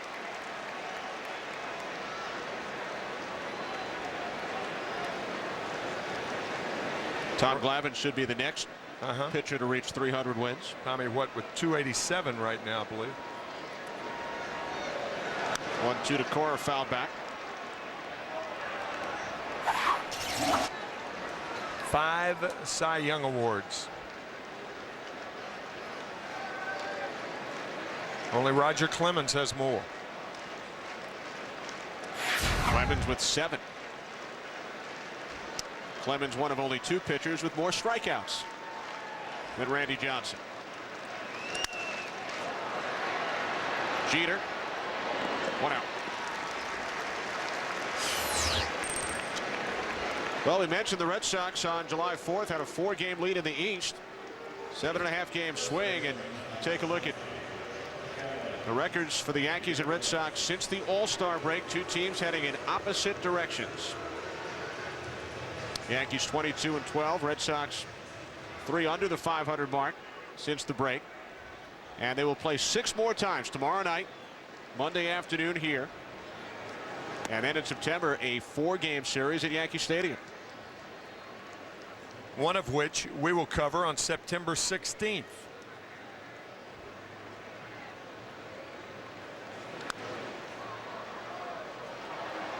Let's check in downstairs with Ken.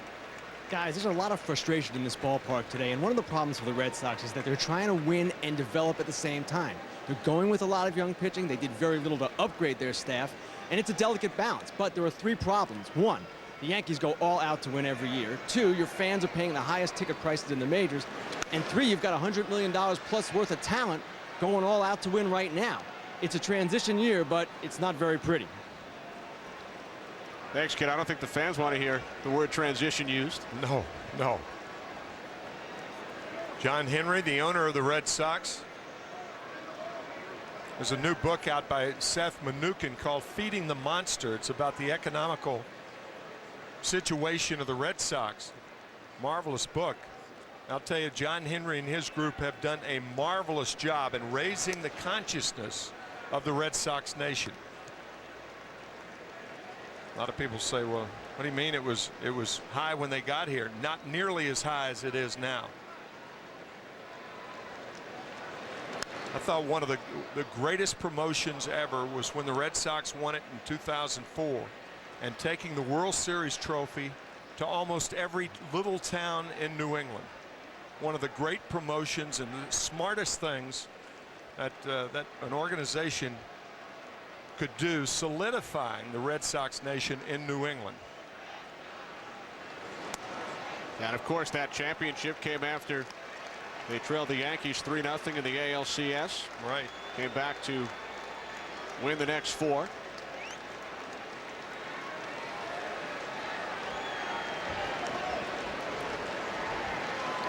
Payoff pitch to Youkilis, pops it up. Cano is under it for the second out. Today's aerial coverage brought to you by Goodyear's Triple Tread Technology tires with 3 separate tread zones for peace of mind in any weather. And Tim, you know, you think back to that 2004 series less than 24 months ago. And if you check out the rosters, the 25-man rosters from the 2004 ALCS, Yankees and Red Sox, and there's team president Larry Lucchino, and then compare it to today's rosters, only 15 players on the current 25-man rosters of these 2 ball clubs took part in that 04 ALCS. Man. 7 current Red Sox, 8 current Yankees, but 2 of them, Damon and Myers, were on the other side. So 15 out of a possible 50. Talk about rapid turnover.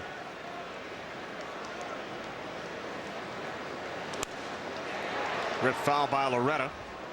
May have heard this story, but John Lieber telling us John Lieber was a pitcher for the Yankees then, and telling us that Red Sox players prior to Game 4 congratulating Yankee players and wishing them well in the World Series.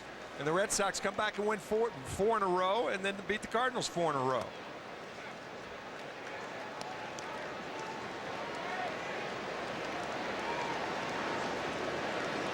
So a lot of baseball still left, but it is imperative that the Red Sox right their ship immediately. Both teams will head west following this series. Yankees to Seattle. Red Sox will play 3 in Southern California against the Angels, then 3 in Seattle, 3 in Oakland. 3-1 to Loretta. Ball 4, so Loretta will head down to first. You know, Tim, we mentioned earlier, December 16th, 2002, the day David Ortiz was released by the Minnesota Twins. Really a monumental day in the history of this Red Sox franchise, when you think about it. How much would be different in Red Sox Nation had Ortiz not been released by the Minnesota Twins on that December day? On the same date in 1773, the Boston Tea Party. So the Boston Tea Party and the Boston Glee Party on the same date, December 16th, 1773, 2002. Difference was back in 1773, they knew it immediately that they were going to have a party. It took the Boston fans a while after Ortiz had signed on that December 16th. A marvelous day as far as Red Sox fans are concerned. What a player he has been for them.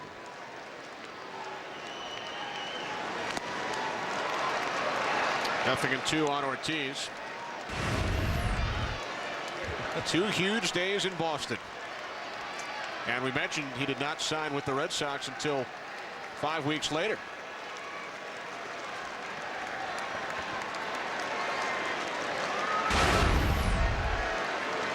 No balls, 2 strikes, 2 outs. Bottom of the 7th inning. You know, aside from the 4th inning, when the Red Sox scored 4 runs on 4 hits, as Scott Proctor, no surprise, is up in the Yankees pen. Aside from that 4th inning, Red Sox without a base hit in any other inning. They scored their run in the 5th on 2 walks and a hit batsman.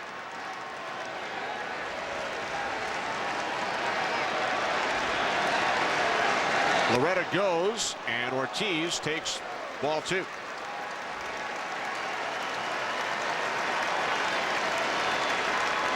Giambi playing behind Loretta at first base. We'll see if a stolen base is given. It could be defensive indifference.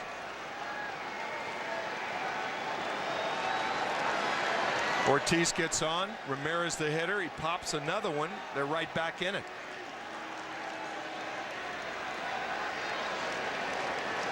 No stolen base awarded to Loretta.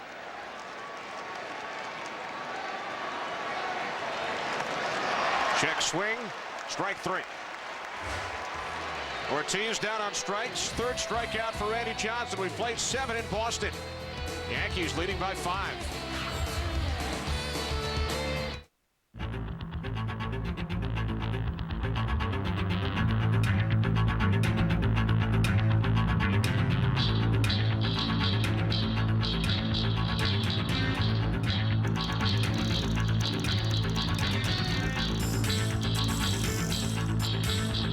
Introducing the new 2007 Yukon Denali, the definition of great engineering. If you haven't discovered the miracle of fusion, it's time you did. Gillette Fusion. Until now, pressure caused irritation. Fusion has 5 blades spaced closer together to reduce pressure, with less irritation and more comfort. Flip Fusion over. A precision trimmer for those tricky places. The comfort of 5 blades, plus the precision of 1. The best shave ever in manual and battery powered. Gillette guarantees it or your money back. Gillette Fusion. How do we know you spend more time behind the wheel than you want? And that often, what really needs refueling is you. How do we know you like fast better than slow? And that a friendly place to stop along the way can make a big difference in your life? How do we know? It's really very simple. The human touch and 1,000 other things you need. We're Exxon. We're mobile. We're drivers too. Woo! See, kids? Isn't this better than flying? Yeah. Look, vagabonds. Couldn't use your credit card miles, huh? Yeah, they blacked us out. You should switch to Capital One. What smells like old cheese? Oh, that's just Earl. Oh, it's just Earl, honey. Switch to Capital One's new no-hassle rewards. Now with no blackout dates, no earn caps, and no miles expiration. This is our stop. You want to hit the ground rolling. Okay. Ooh. What's in your wallet? This is Duralast, the battery built to exceed the need. Engineered with all the cranky power you need for extreme conditions. And for a limited time, get an AutoZone gift card with purchase. Only at AutoZone. 8th inning here in Boston with Bobby Abreu leading off for the New York Yankees, who lead the Boston Red Sox 10-5. Yankees scoring 5 runs in the 6th to break this game open. Josh Beckett, Red Sox starter, walking 9 Yankees in 5 2/3 innings.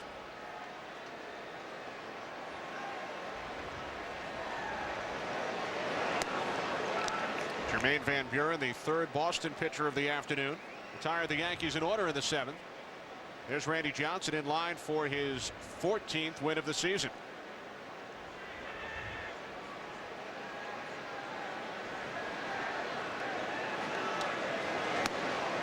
One and 2 on Abreu. Good pitching matchup tomorrow. Mike Messina for the Yankees, Kurt Schilling for the Red Sox. And David Wells and Corey Lytle on Monday afternoon. That game starting at 1:05.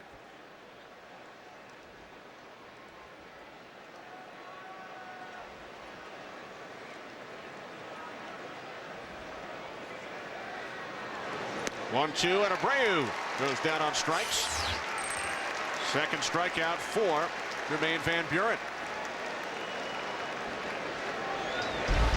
A reminder, this Monday night, the return of Prison Break, 8 Eastern, 7 Central, followed by the thrilling series premiere of Vanished. It all starts Monday, 8 Eastern, 7 Central, right here on Fox.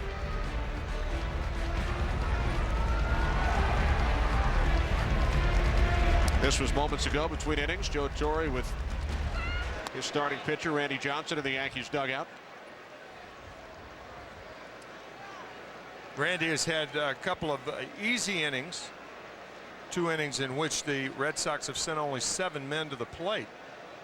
Remarkably, to add to these 3 games, 15 of the 36 runs that have been scored by the Yankees were on walks. Wow. 5 a game. It goes on and on and on. It has not been pretty for the Red Sox.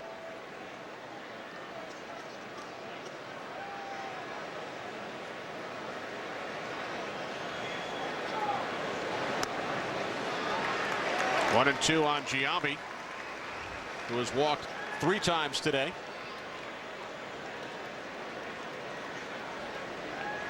Abreu has walked twice.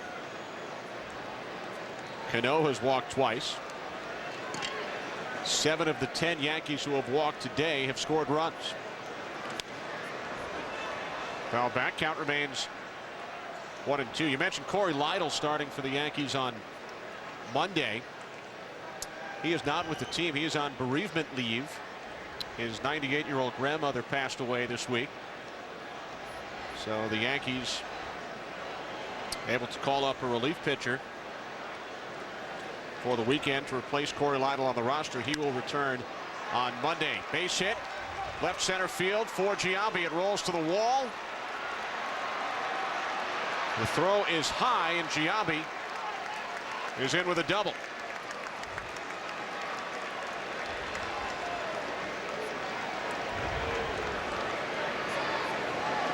So for the series, that is the 26th double, as Craig Wilson will pinch run for Giambi. 56 runs in the series on 74 hits, over 1,000 pitches. And Tim, you've seen them all. I'm telling you. Oh, man. We have not even completed 3 games, and there have been over 1,000 pitches thrown. Giambi taken out for a pinch runner.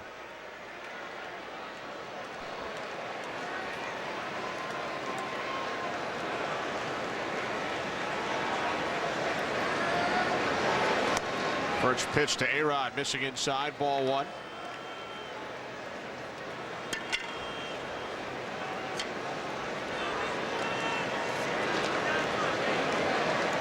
Rodriguez with a couple of runs batted in. His last 2 at bats, an RBI double in the 5th. Threw a bases loaded walk in the 6th inning. Over 1,000 pitches. You know who's got to be tired? Who's that? Some of the scouts holding up radar guns that were here yesterday for both games. Again today. Arm weary.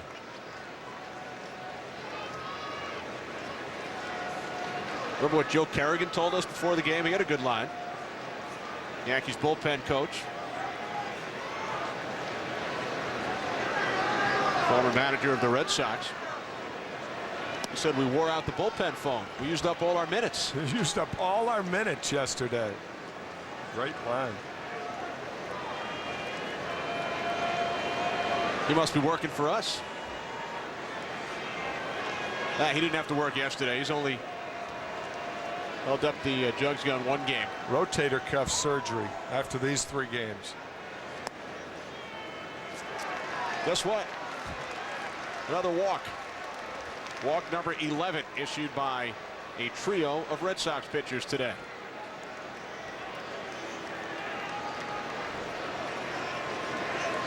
Second time A-Rod has reached via base on balls.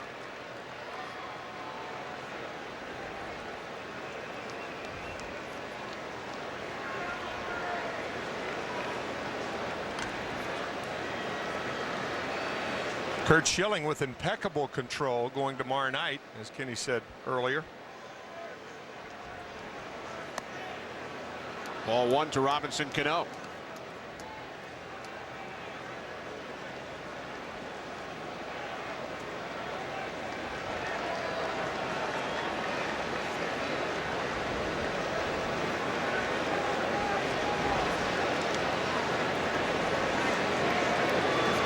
First and second for the Yankees, 1 out. They lead by 5. Ball 2 to Robinson Cano. And now Lopez out for a chat with Jermaine Van Buren. We are told the Red Sox record for most walks by their pitching staff in a game is 18. Way back in the 1940s, and it has been 12 years since the Red Sox allowed double digits at home 3 consecutive games. I know it'd be a tough sell, but baseball expressions, they have an expression for everything. And the one that certainly applies now to the Red Sox is you're not as bad as you look. The tail end of that expression is you're never as good as you think you are. Kind of a leveling comment in baseball passed down through the ages. To try to keep that in mind, it's a tough sell to the Red Sox over the last 3 games. Red Sox do have their ace going tomorrow, Curt Schilling. The only problem is they have to face Mike Mussina.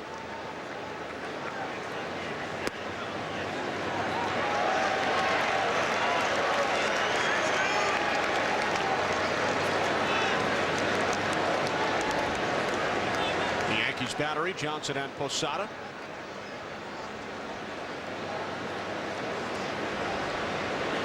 Cano awaiting the 3-1 pitch from Van Buren. 2 on, 1 out.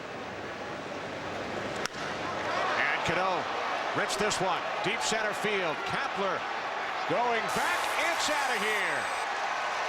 Home run number 8 for Robinson Cano.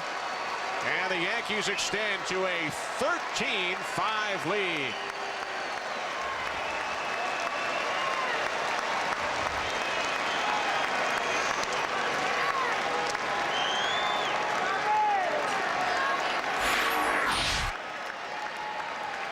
Again falling behind, and again a fat fastball, and Cano to deep center field. A 3-run home run for Robinson Cano. 5 RBIs on the afternoon for Cano. And that matches his career best. Drove in 5 runs twice last season.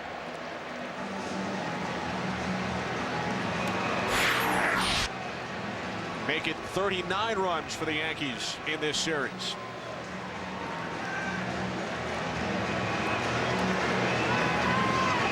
Tim, you mentioned earlier the Boston Massacre, that series back in '78. The scores of the first 3 games: 15-3, 13-2, 7-0. They had a 7-4 win in Game 4. So in that series, the Yankees outscored the Red Sox 42-9. They've already scored 39 runs in the first 3 games of this series.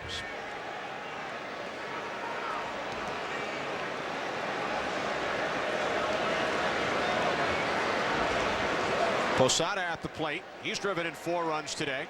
Bases clearing triple back in the 6th inning. Let's go downstairs to Ken Rosenthal. Ken?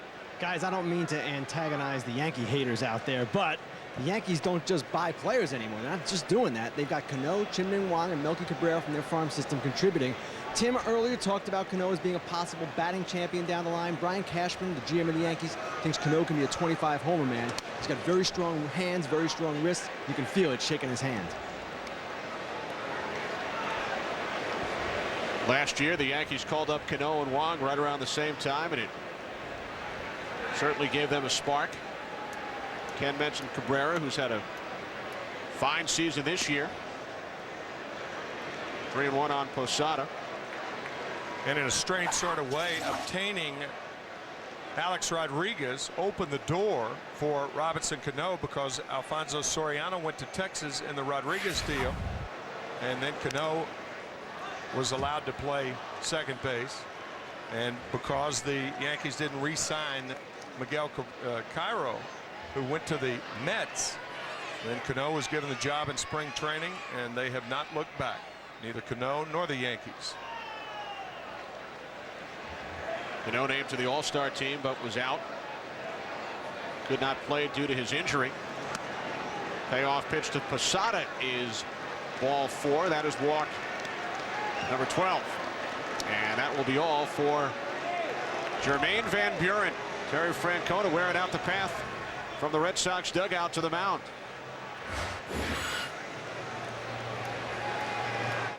The roaming gnome, enforcer of the Travelocity Guarantee. Uh-oh, all is not well. I must tell them. Good morning. Hello. Speaking? So, you're calling to help me rebook? Because the hotel pool's under construction? Oh, dear. Wow. The Travelocity Guarantee. Looking out for you even before you go. Ooh, tingly. It's a fact. The more we learn about how to take care of ourselves and our families, the longer and healthier our lives become. That's why more people turn to WebMD than any other health information source. It's a place where people find answers to health questions with an ease never before possible, where doctors discover new and better ways to care for their patients. A place where everyone can finally forge a link between better information and better health. WebMD. If you want to make your hard-earned dollar go a whole lot farther, get ready. Advance Auto Parts has the low prices guaranteed to save you money. Get ready to get the best price possible on all the parts and accessories you need with our ready-to-go low price guarantee. Nobody can beat our prices on just about anything for your car. So when you want to get more for your money while getting more out of your car, get to Advance Auto Parts for our everyday ready-to-go low price guarantee. Ready in advance. I always said I was going to be playing professional baseball. You know, that's all I ever talked about. The thing that means most to me is I want to be remembered as a Yankee. You either love us or hate us. I mean, I enjoy playing at home in front of the greatest fans in the world. And I also enjoy going on the road, people booing us and hating us. The bottom line is when you compete, you want to win. I live for this. Catch Major League Baseball all season long on Fox. Don't miss it. Guy in the middle isn't happy. A homogeneous threesome right there. None of them are happy. Two should be. The two on the ends are probably worn out. Worn out from all that cheering and clapping. Yeah. Yankees 39 runs in 3 games. Lead the Red Sox 13-5. Top of the 8th inning. The 4th Red Sox pitcher of today's game is 28-year-old right-hander Kyle Snyder. And for the Yankees, Sal Fasano, their backup catcher, recently acquired from the Phillies, will pinch run for Jorge Posada. That might be a first. Have to ask Sal after the game if he's ever pinch run in his life. We're not talking professional life. We're talking life. Sal, not fleet of foot. So Fasano, the runner on first, following the walk to Posada.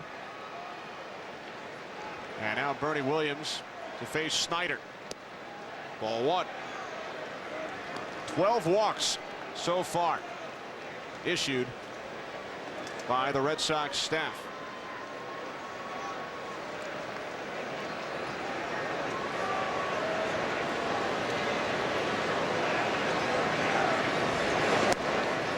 Two and 0 as we send it downstairs to Ken.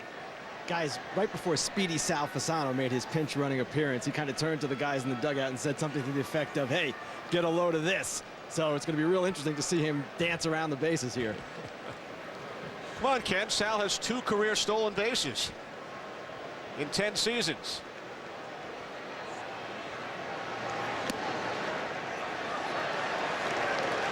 And his last steal, Tim,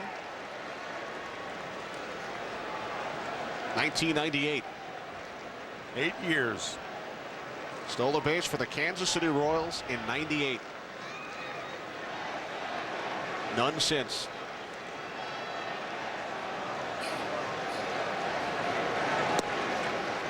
Now 3-1. There used to be an expression in baseball for catchers on the bases, and kiddingly, teammates would say, "You run like you still have your equipment on." The woes of the position, all the squatting, the up and down, the hammering of the feet and the toes, foul tips. And walk number 13. Walks.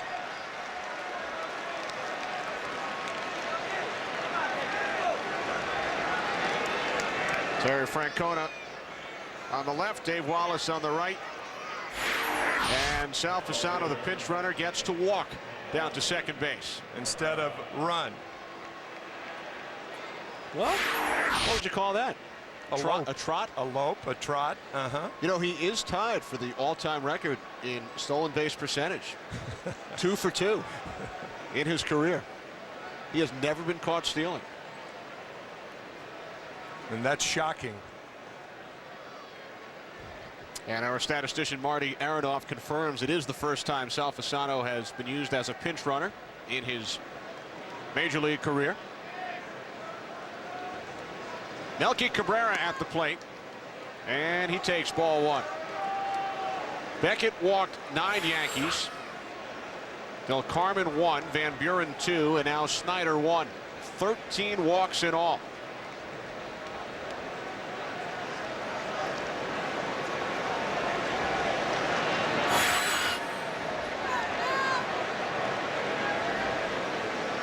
The 1-0, catching the inside corner.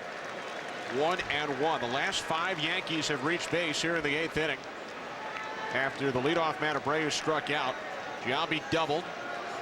A-Rod walked. Robinson Cano a 3-run home run. And then walks to Posada and Bernie Williams. The 1-1 to Cabrera. And for a strike, 1-2. Yankees leading 13-5. Red Sox actually had a 4-3 lead in this game. Yankees scored 5 in the 6th inning. 3 more here in the 8th.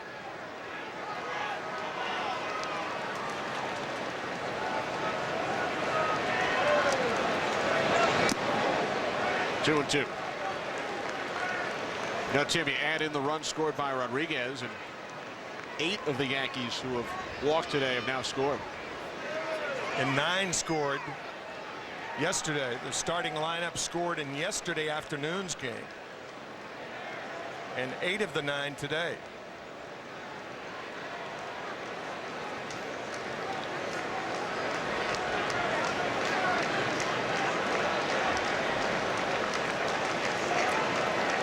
Now Snyder steps off.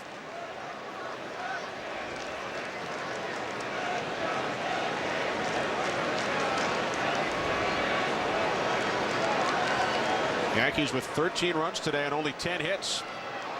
And now Lopez out to the mound.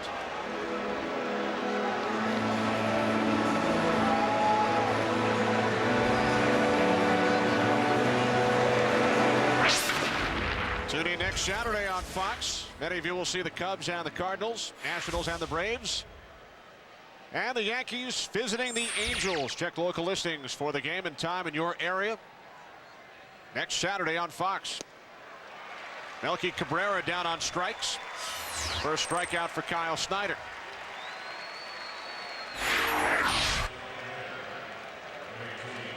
Looked like a slider to Cabrera.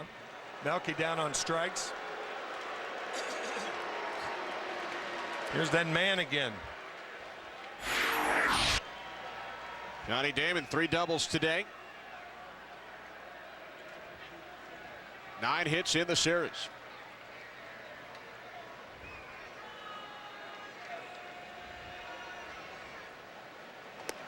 You know, Ken Rosenthal spoke about the Yankee system and the players they've been able to produce the last couple of years. Cano, Juan, Cabrera. You think back to that run of 4 World Series titles in 5 years. Derek Jeter, Mariano Rivera, Bernie Williams, Jorge Posada. All drafted by the Yankees. Came up through the Yankee system. Heyman flies out to Willie Mo Pena in right. But the Yankees add to their lead. Robinson Cano goes deep. An 8-run lead for New York.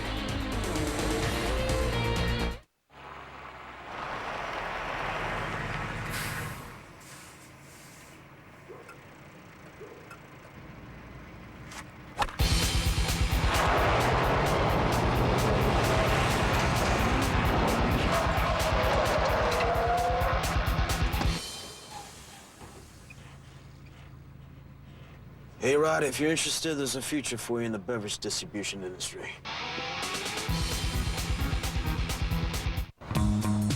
Your SUV is designed to go off-road, but sometimes the off-road comes to you. Introducing the new Goodyear Forterra with silent armor technology, made with SUV drivers in mind. A layer made with Kevlar means the Forterra is tough and rugged, and extra cushioning means the Forterra rides quietly and comfortably. The new Goodyear Forterra with silent armor technology. Go confidently on the wings of Goodyear. The roaming gnome, enforcer of the Travelocity Guarantee. Uh-oh, all is not well. I must tell them. Good morning. Hello. Speaking? So, you're calling to help me rebook. Because the hotel pool's under construction? Oh, dear. Wow. The Travelocity Guarantee. Looking out for you even before you go. Ooh, tingly. Baby Ruth is the candy bar for baseball guys. Guys who like peanuts, nougat, and caramel every bit as much as a grand slam. And if you're a woman who likes that stuff, want to go to a ball game? Baby Ruth from Nestle, official candy bar of Major League Baseball. Jeter and the Yankees battle the Angels. Fox Saturday Baseball next week. Back in Boston as we head to the bottom of the 8th inning. Time for our Holiday Inn Look Again play of the game, brought to you by Holiday Inn, the official hotel of Major League Baseball. Manny Ramirez tied the game at 3 in the 4th inning. The highlight for the Red Sox this afternoon. 4 changes for the Yankees as Sal Fasano remains in the game behind the plate. Now at third base, Nick Green. Jarrett Wright comes into pitch. And Craig Wilson now playing first base. Jarrett Wright, Joe Torre, and we mentioned this earlier, told us that he would be available today. Yankees sent down Brian Bruni before the game, called up Jeff Karstens, but they would like to stay away from guys like Scott Proctor. Kyle Farnsworth not available. Took a line drive off his leg yesterday. Eric Hinsky pinch hitting here for the Red Sox against Jarrett Wright. The Yankees would also like to stay away from Ron Vallone, who has worked a lot over the past week. So Jarrett Wright, this would normally be his day to throw. Comes in here in the 8th inning. Eric Hinsky made his Red Sox debut in Game 1 yesterday and doubled 3 times. Rookie of the Year with the Blue Jays back in 2002. Only the 2nd relief appearance of the year for Wright. Normally when Joe Torre sees Jarrett Wright on the mound, he says that he's on the edge of his seat. Wright pitching in and out of trouble as a starter this year, but he has won 9 games, and that's considerable for a team in a pennant race. Big foul to the right side. Jarrett Wright has actually set a major league record this season. First pitcher in history to not go longer than 6 innings in each of his first 20 starts of the season. He has not pitched more than 6 innings in any start this year. How about that?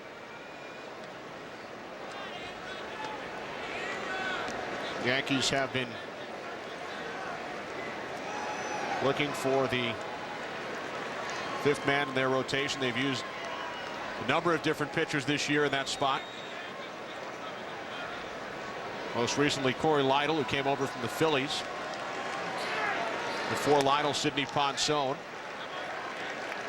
who started the second game last night as the sixth man of the Yankee rotation with the doubleheader.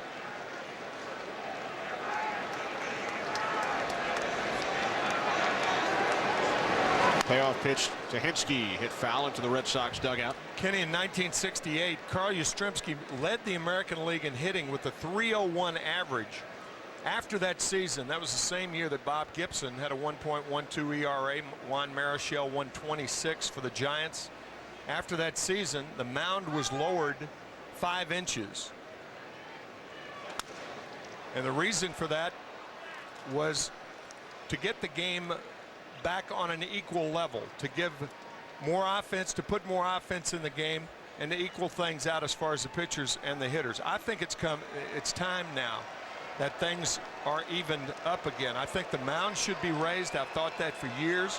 I think it should be raised back to its original 15 inches. And I think you'd see better pitching performances. Hitters are stronger nowadays. That, of course, doesn't take into account the walks of these last 3 games, which have been abominable for the Red Sox. I think it really would equal things out, and I think in the long run it would be better for the game and tilt things back in favor of the pitchers. All you have to do is look at the 2 starting pitchers today.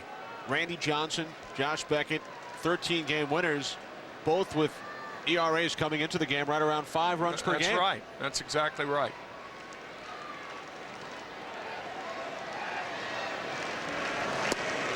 Hinsky down on strikes after fouling off 3 pitches from Jarrett Wright.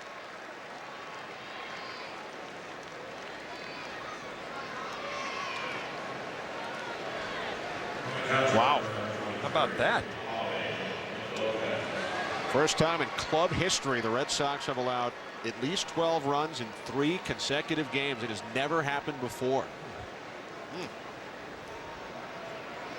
Yankees scoring 12, 14, and 13 in this series. Javi Lopez takes a called strike, facing his former battery mate with the Atlanta Braves, Jarrett Wright.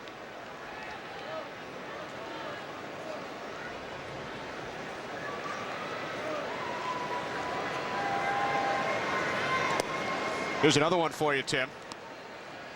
The last time the Yankees scored in double digits 3 times in one series at Fenway Park, 1927. It's a pretty good team that year.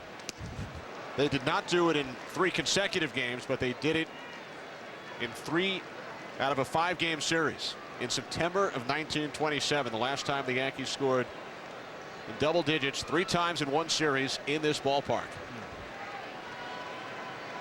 1-2 to Lopez, reaches out, pops it up, shallow right, and the catch is made by Bobby Abreu for out number 2.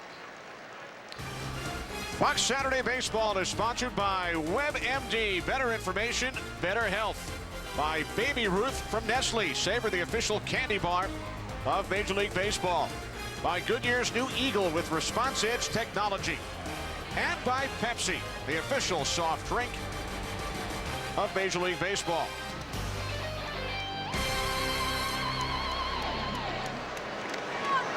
With 2 away, here's Mike Lowell. And that pitch bounces away from Posado, ball 1. One other thing, Kenny, or several other things about raising the mound. I think it's an easy sell to baseball because baseball is very concerned about all the arm injuries that have occurred to pitchers over the years. And when you throw from a higher slope, it would make sense that it's going to be easier on the elbow, easier on the shoulder.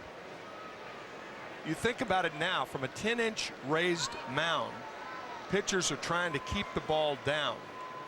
You can almost go through it yourself and see how tough it is. It's not a flat surface, which would be obviously tougher, but it's a lot flatter than it was 37 years ago. To me, it makes sense But, you know, the owners, on the other hand, love offense. But you can't love offense and complain about the pitching. You can't do both. You can, but it makes no sense. Do you remember any specific reactions from pitchers, teammates of yours, when the change was made? Livid. Gibson, number one. Bob Gibson saying that, you know, people have conspired to take money out of his pocket. And I can certainly understand that. Juan Marichal, another guy who had a legitimate complaint in San Francisco.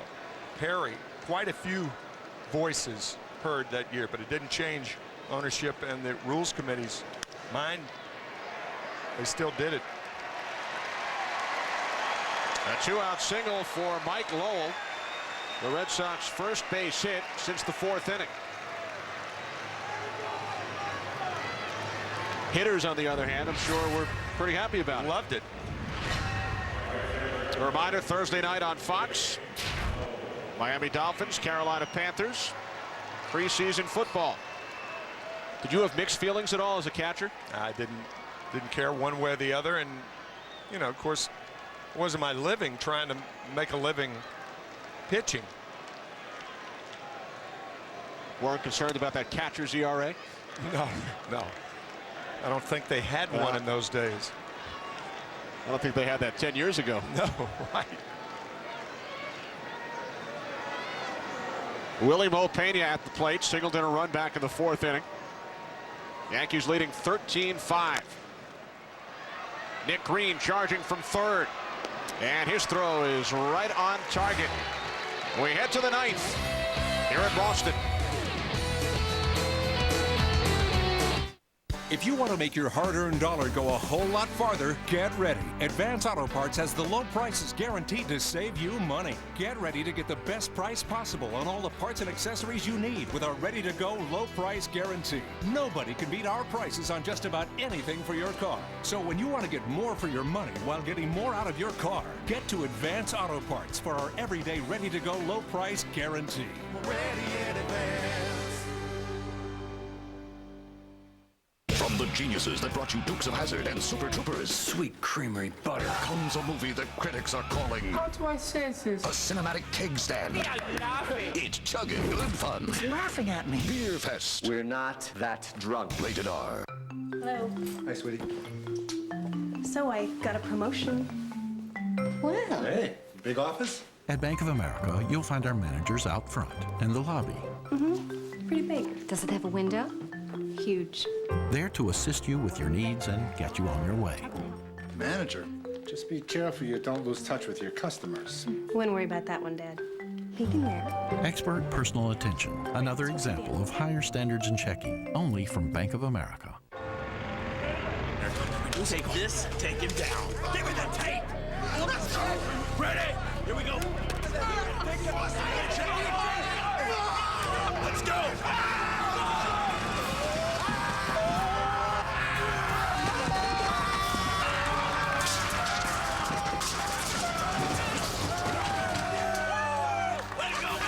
With 13 feet of standout, no other tape comes close. The Fat Max Extreme from Stanley. Well, it's been a long day for Strahan. What a lovely shot! Hey, maybe it's your deodorant. Let's start over. No, this time start with new Right Guard Sport Deodorant, now packed with even more scent. Right Guard, start right and right. Let's go get sour on some krauts. From the geniuses that brought you Dukes of Hazzard and Super Troopers, comes a movie that critics are calling hilarious, outrageous, hysterical, an instant comedy classic. Beer Fest. Rated R. Today's aerial coverage on Fox brought to you by Goodyear's triple tread technology tires with 3 separate tread zones for peace of mind in any weather. 9th inning in Boston with the Yankees out on top 13-5. First time the Red Sox have ever allowed at least 12 runs at home in 3 consecutive games. Derek Jeter leading off, and the curve is in for a called strike. 0-1. Eric Hinsky remains in the game in left field.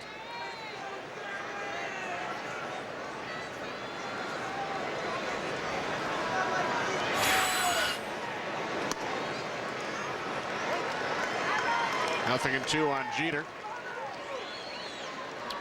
And the first time since 1927 the Yankees have scored in double digits 3 times in one series in this ballpark.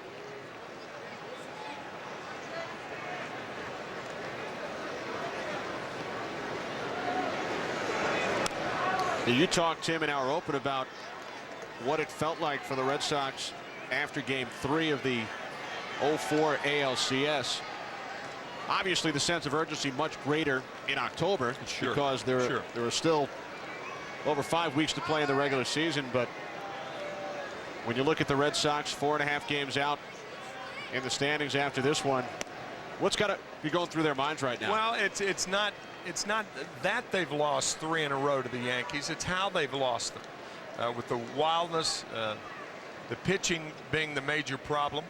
And when you think about your pitching for the rest of the season, I mean, how do you correct such an ominous problem, such a collective problem as the bullpen, your second best starter in Josh Beckett today, and the problems that pitching is such a vital part of the game as far as winning is concerned. And when you don't have it to that degree, the owner's box here at Fenway walked out of the ballpark. Very apropos that they walked out. Walked. A lot of fans have walked out of the stadium. Red Sox pitchers have walked 13 Yankees today.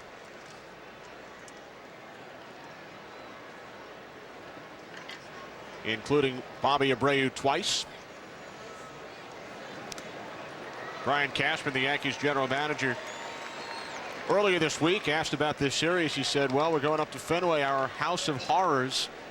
It has been far from that for the New York Yankees. They've changed a house of horrors into a fun house.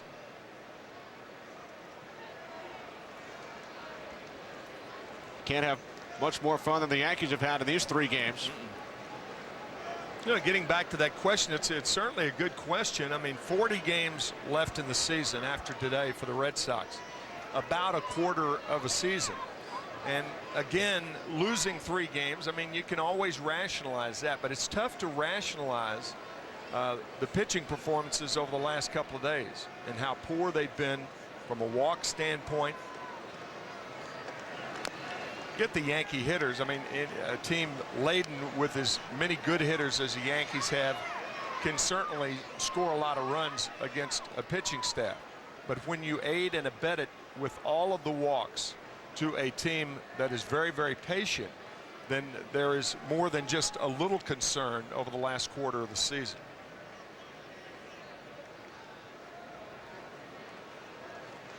The 1-2 from Snyder, and Abreu goes down on strikes.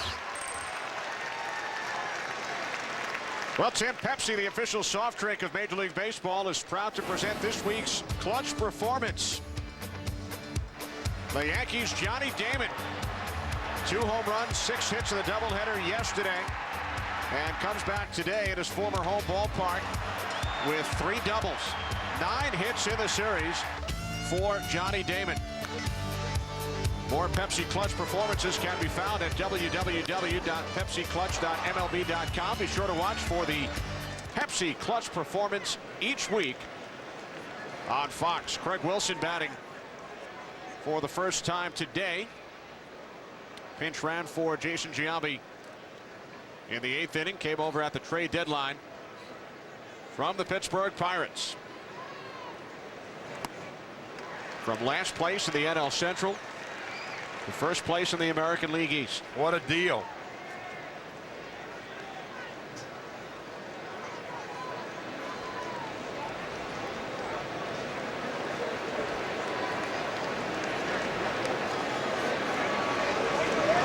Many long faces in the crowd belonging to the Red Sox fans who have remained here at Fenway. The 287th consecutive sellout crowd. Over 35,000 in attendance today following the day-night doubleheader yesterday.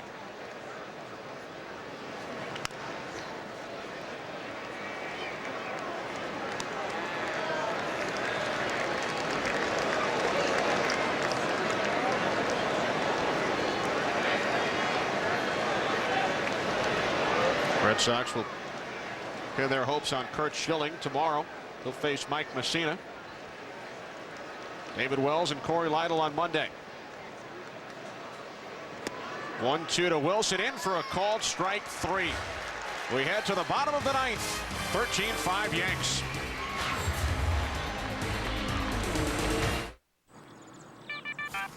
Oh, Monique. Hey, baby, how's it going? It's Monique.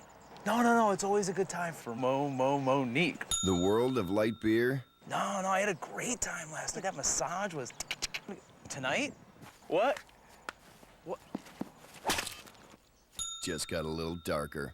Michelob Ultra Amber. With its deep amber color and full flavored taste, it's the new look of light beer. I think it happens to a lot of guys over 50. See, I was always going during the movies and hating to stand up, going during a presentation and hating to stand out. For you this afternoon. And once I got there, I had trouble going, and I was going 3 times a night. I said to my doctor, I have a going problem. He said, you have a growing problem. It's not your bladder. Your prostate is growing. See, I had an enlarging prostate. My doctor prescribed Avodart. Most medicines only treat symptoms. Avodart, with time, actually shrinks the prostate and improves urinary symptoms. So I can go more easily when I need to go and go less often. Only your doctor can tell if your symptoms are from an enlarged prostate and not a more serious condition such as prostate cancer, so have regular prostate exams. Avodart is for men only. Women should not take or handle Avodart due to the risk of a specific birth defect. Tell your doctor if you have liver disease. Rarely, sexual side effects, tenderness, or swelling of the breast can occur. Call your doctor today. Avodart, for your growing problem. Joe, Buck, how you doing? Oh, what a voice. It's like... It's pure like baseball. Velvet mixed with peanut butter. Yeah. Would it be all right if I touched your throat while you said something? Okay. Okay. If you could just say swing and a miss. Swing and a miss. That is awesome. You guys gotta try it. Go ahead. Okay. Swing and a miss. Oh, yeah. Swing and a miss. Swing and a miss. No. Swing and a miss. Guys, I'm gonna take the stairs. I'm gonna take the stairs. Guys, I'm gonna take the stairs. In 2 days, don't miss the return of Prison Break. And the series premiere of Vanished, starting at 8, 7 Central this Monday on Fox. Back in Boston where the Yankees lead 13-5. We would like to send our condolences to the family of Rick Cerrone, the Yankees Senior Director of Media Relations. Rick and his wife Karen. Rick's father-in-law passed away earlier this week. Rick not with the club here in Boston. So our thoughts are with the entire Cerrone family. Absolutely. On to pitch the 9th for the Yankees. 6'7" right-hander T.J. Beam making his 12th appearance with the Yankees this season. We talked earlier about T.J. Beam and where he went to college. He went to the University of Mississippi, and I thought you had a good question for him before the game. If he went to school with Eli Manning. He said not only did they go to school at the same time, but they were in the same circle of friends. In fact, TJ ran into Eli Manning, the New York Giants quarterback, at Derek Jeter's charity event a couple of weeks back in New York.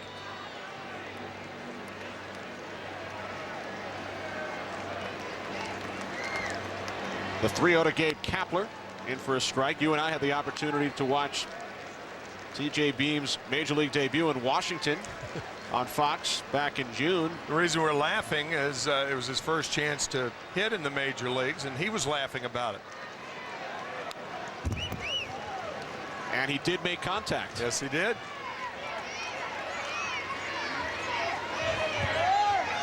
'25-year-old T.J. Beam, Theodore Lester Beam Jr. His friends call him TJ. 10th round draft pick by the Yankees 3 years ago. Ripped foul by Kapler.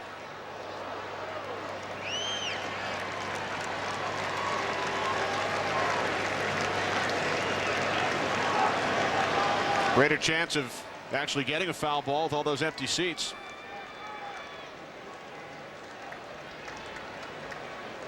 There he goes. He had a good seat. Kepler fouls it back. Great job by our entire crew today here in Boston, led by producer Pete Macheska, director John Moore, associate director Aaron Stoikov, our broadcast associate Kevin Dresser, technical producer Sid Drexler, the coordinating producer of the pregame show Scott Ackerson, produced by Gary Lang, directed by Bob Levy.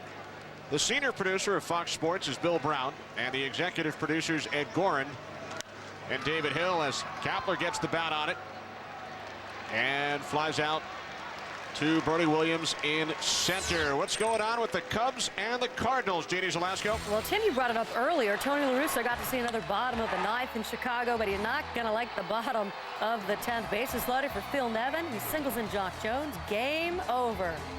Cubs win! Cubs win! Cubs win! Cubs win! Cubs win! Cubs win! Thanks, Harry. Another win for the Cubs at home over the Cardinals. 6 out of 7 now for the Cubbies. Cardinals also lost 3 to the Chicago White Sox. So they have won only 1 game in 10 in Chicago this year. Wow. Alex Cora at the plate. We also want to thank Wayne Fiddleman, Dave Corris, and Marty Aronoff crunching the numbers for us today, and there have been a lot of numbers. Whew.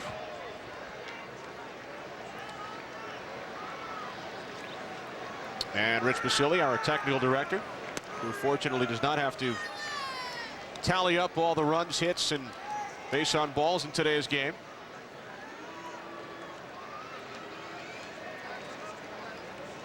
$18 runs, 15 hits in all. 13 walks issued by Red Sox pitchers. Randy Johnson walked 5. So 18 walks and 18 runs today. 3-1 to Cora. Foul back, count is full. So the Yankees lead will be 4.5, a season high 4.5 game lead over the Red Sox in the American League East, and a 9.5 game swing since, or I should say an 8.5 game swing since July 4th. When the Red Sox led the division by 4 games. Yeah, I think that graphic that we showed earlier a couple of innings ago, showing 2 teams going in the opposite direction, certainly appropriate then and appropriate now.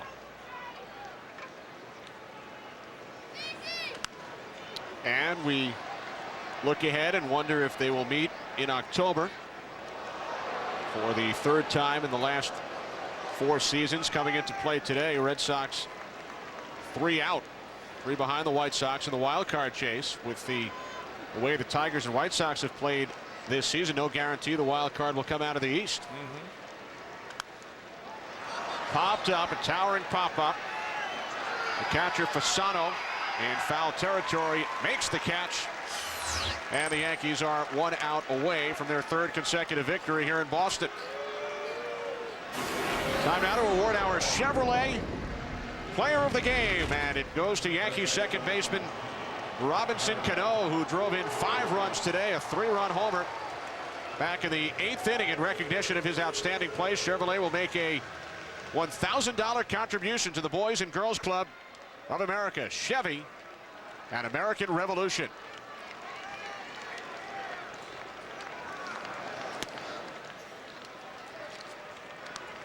Kevin Youkilis takes strike 1. Not only will the Red Sox fall to 4.5 behind the Yankees, but 3.5 behind the Chicago White Sox in the wild card race in the American League.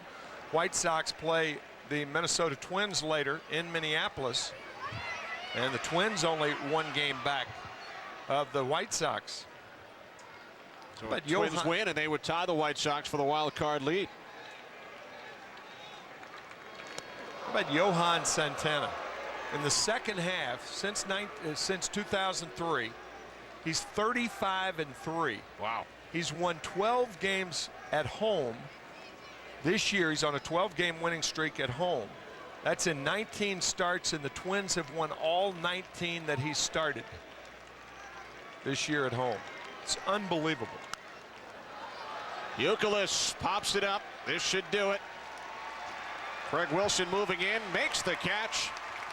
And the Yankees make it 3 in a row over the Boston Red Sox in 3 hours, 41 minutes today. The Yankees win it by the score of 13-5, win number 14 for Randy Johnson. So the Yankees extend their lead in the American League East to 4.5 games over the Red Sox, who trail the White Sox by 3.5 in the American League wild card. Next week, it will be the Cubs and Cardinals, Nationals at the Braves, Yankees visiting the Angels on Fox. Check local listings for the game and time in your area. Football, preseason style, Thursday, Miami Dolphins and the Carolina Panthers on Fox at 8 Eastern. Promotional considerations provided by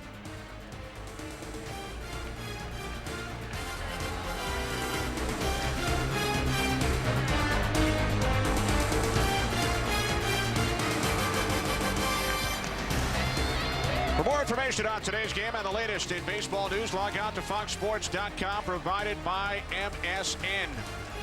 For Tim McCarver and Ken Rosenthal, this is Kenny Albert saying so long from Boston, where the Yankees have scored 39 runs in 3 games. They'll do it again tomorrow. Yankees have opened up a 4.5 game lead in the East. This has been a presentation of Fox Sports, your home for the 2006 postseason and World Series.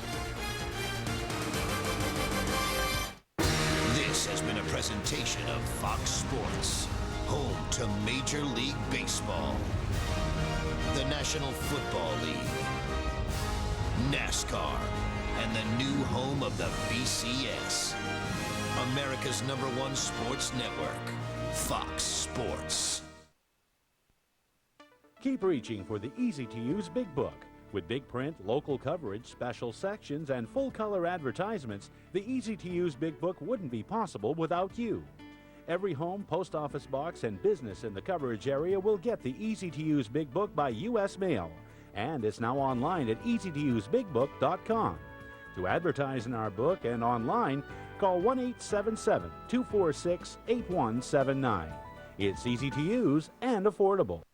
America's Mattress and Furniture Gallery is Maine's largest home furnishings retailer, featuring better quality from Lazy Boy, Lane, Serta, and many more, all at the guaranteed lowest price. Come see the biggest selection and the best shopping experience in Maine, with all the latest styles and colors for every room in your home. And visit our cafe and movie theaters. This summer, every Serta mattress is on sale, from our budget beds to our Vera Wang beds. Save 50% off all Serta memory foam in stock. Better quality, selection, and service is only at America's Mattress and Furniture Gallery on Civic Center Drive in Augusta and on Broadway in Bangor. The American Idols Live Tour 2006 is coming to Portland September 21st. And yes, you still can be there. Get aboard the Fox 22 Main One travel bus. Tickets, transportation, prizes, and fun. For only $229 per person, join us for the best American Idols Live experience. Call 941-8477 or stop by Main One Travel, 64 Main Street, Bangor today. Main One Travel, the best of the best for 8 consecutive years. Don't miss the American Idols Live Tour 2006 with Main One Travel and Fox 22. Making an impression. See, you're president of the chess club. Who's your favorite chess player? Nezra? Right. That's the club. Making the grade. The first, Susan Ross Scholar. GPA is a solid 2.0. Making sense. This is like that Twilight Zone where the guy wakes up and he's the same and everybody else is different. Which one? They were all like that. Next, Seinfeld. Monday, 7 to 8 on Fox 22. You are watching WFVX Fox 22 Bangor. Thinking about Yoga Booty Ballet. I lost 14.5 pounds and 21 inches. It's a complete transformation. I metamorphosed into something else. It's wonderful. Like, everybody says, oh my God, Susie, what have you been doing? I'm like, Yoga Booty Ballet! I lost 10 pounds and over 15 inches. Yoga Booty Ballet is an amazing program.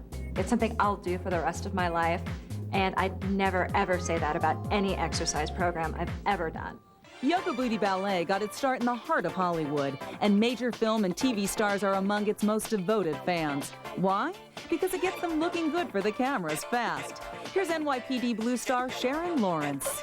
I choose Yoga Booty Ballet as the way that I spend my time to work out, because I like the pace of the workout, and I love the enjoyment that I see everybody in the class and on the video sharing. I also like the fact that it's low impact. It really does incorporate so many aspects of femininity. The yoga allows you to get centered and really calm. I like that hip-hop, funky stuff that allows us to exercise muscles in the lower parts of our body, which we want to make sure stay toned. And ballet really helps improve that posture. And it creates a gracefulness and a centeredness that I think permeates throughout the day. Yoga Booty Ballet gives you the optimal opportunity to burn calories, which means lose weight, to have fun, which means energize, and change your day and your perspective about yourself. It's a great way to incorporate all those things that make you healthier and happier. You do this great dance workout, and then yoga and ballet. I mean, they're my 3 favorite things to do. And when you're done, you really feel like you've accomplished something magnificent. It's just a different kind of workout. I'm not coordinated at all. And so it really does make you feel encouraged and accepted. I haven't worked out for a long time, and I really felt comfortable. Even though I didn't know the steps and everything, I was enjoying it within my own self. When I started this program, I was around size 8, size 9. So with Yoga Booty Ballet, I have lost 18.5 pounds and 25 inches all over my body. I went to buy some clothes because I wanted to have, you know, just change everything. It changed the way that I look and the way that I feel. So I got this pair of pants, and it's like they fit me, and they were size 2. Never in my life I showed my belly. Never had a 2-piece swimming suit until now. This is the first time in my life. And that's really a major accomplishment for me. If you do it, you're really gonna change your life. You're gonna change the way that you feel about yourself. And hey, you're gonna change your body. I look hot. Major Hollywood stars like Sharon Lawrence and television actress Tori Spelling, as well as busy working moms, women of all ages, shapes, and sizes are transforming their bodies and their lives with Yoga Booty Ballet. Now it's your turn. Since this is the world premiere introduction of the complete Yoga Booty Ballet system, we're making an unprecedented offer. When you order, you'll receive the rehearsal, a step-by-step introduction to the moves that anyone can master in under 10 minutes. Also included is the Yoga Booty Ballet introductory video, a fun, calorie-burning body sculpting workout. There's even an intense, totally unique ab sculpting routine featuring the Yoga Booty Ballet squishy ball that target the problem areas of your lower abs and inner thighs. To complete your video set, you'll also get the Yoga Booty Ballet Advanced Workout, a powerful, all-encompassing Yoga Booty Ballet workout in under an hour. And so that you'll have everything you need to get incredible results, we're including the Yoga Booty Ballet Squishy Ball absolutely free. You also receive the Goddess Guidebook, which includes an easy step-by-step nutrition guide, plus motivation and tips from Gillian and T. Call now during this special TV offer, and the complete Yoga Booty Ballet system is yours on closed caption VHS or DVD for just 3 easy payments of only $19.95. And to make sure you keep getting great results, we'll also include these incredible bonuses at no extra charge. You'll get 2 brand new live workouts that will have you feeling like you're hanging out with T and Gillian in Hollywood. Cardio Cabaret is a fun-filled dance party that burns fat and calories while sculpting those hard-to-reach problem areas. And Hip Hop Abs is a funky routine that will tighten and tone your abs while burning off the extra fat, so you can show off your new six-pack in no time. Plus, you'll also receive the Dancer's 7-day diet, so you can lose up to 7 pounds or more in your first 7 days, or whenever you need a quick slim down. So in 7 days, you've lost 7 pounds and 8 1/4 inches. Yes! 6 whole pounds in 1 week. These bonuses, a $60 value, are yours absolutely free when you order. And listen to this. When you call in the next 12 minutes, we'll take 1 entire payment off. That's right, you'll get this entire package, a $260 value, all for just 2 easy payments of only $19.95. But wait, we won't stop there. Call now and we'll upgrade your order to express shipping, a $15 value, absolutely free. So you don't have to wait 4 to 6 weeks for delivery. You'll have Yoga Booty Ballet in just 5 to 7 business days, guaranteed. Best of all, you can try Yoga Booty Ballet risk-free for 30 days. If you don't lose weight, see flatter abs, and more defined booty, simply return it for a full refund of the purchase price, no questions asked. Yoga Booty Ballet is not sold in stores, so have your credit card ready, or we accept check payments right over the phone. If you call in the next 12 minutes, Yoga Booty Ballet is yours for just 2 payments of $19.95.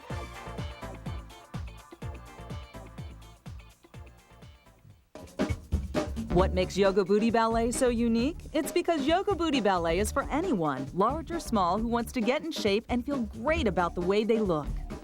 I see it so much in my booty, which is so great because it was really large before. And now everything just seems to slide right on. With Yoga Booty Ballet, you don't have a buffed up, thick guy's body. You have a beautiful, lean, curved woman's body. Only Yoga Booty Ballet has a unique blend of body-shaping yoga, fat-burning dance, ballet-inspired total body sculpting, and the amazing ab-flattening results from the Yoga Booty Ballet Squishy Ball. You'll immediately see changes in your body as you develop the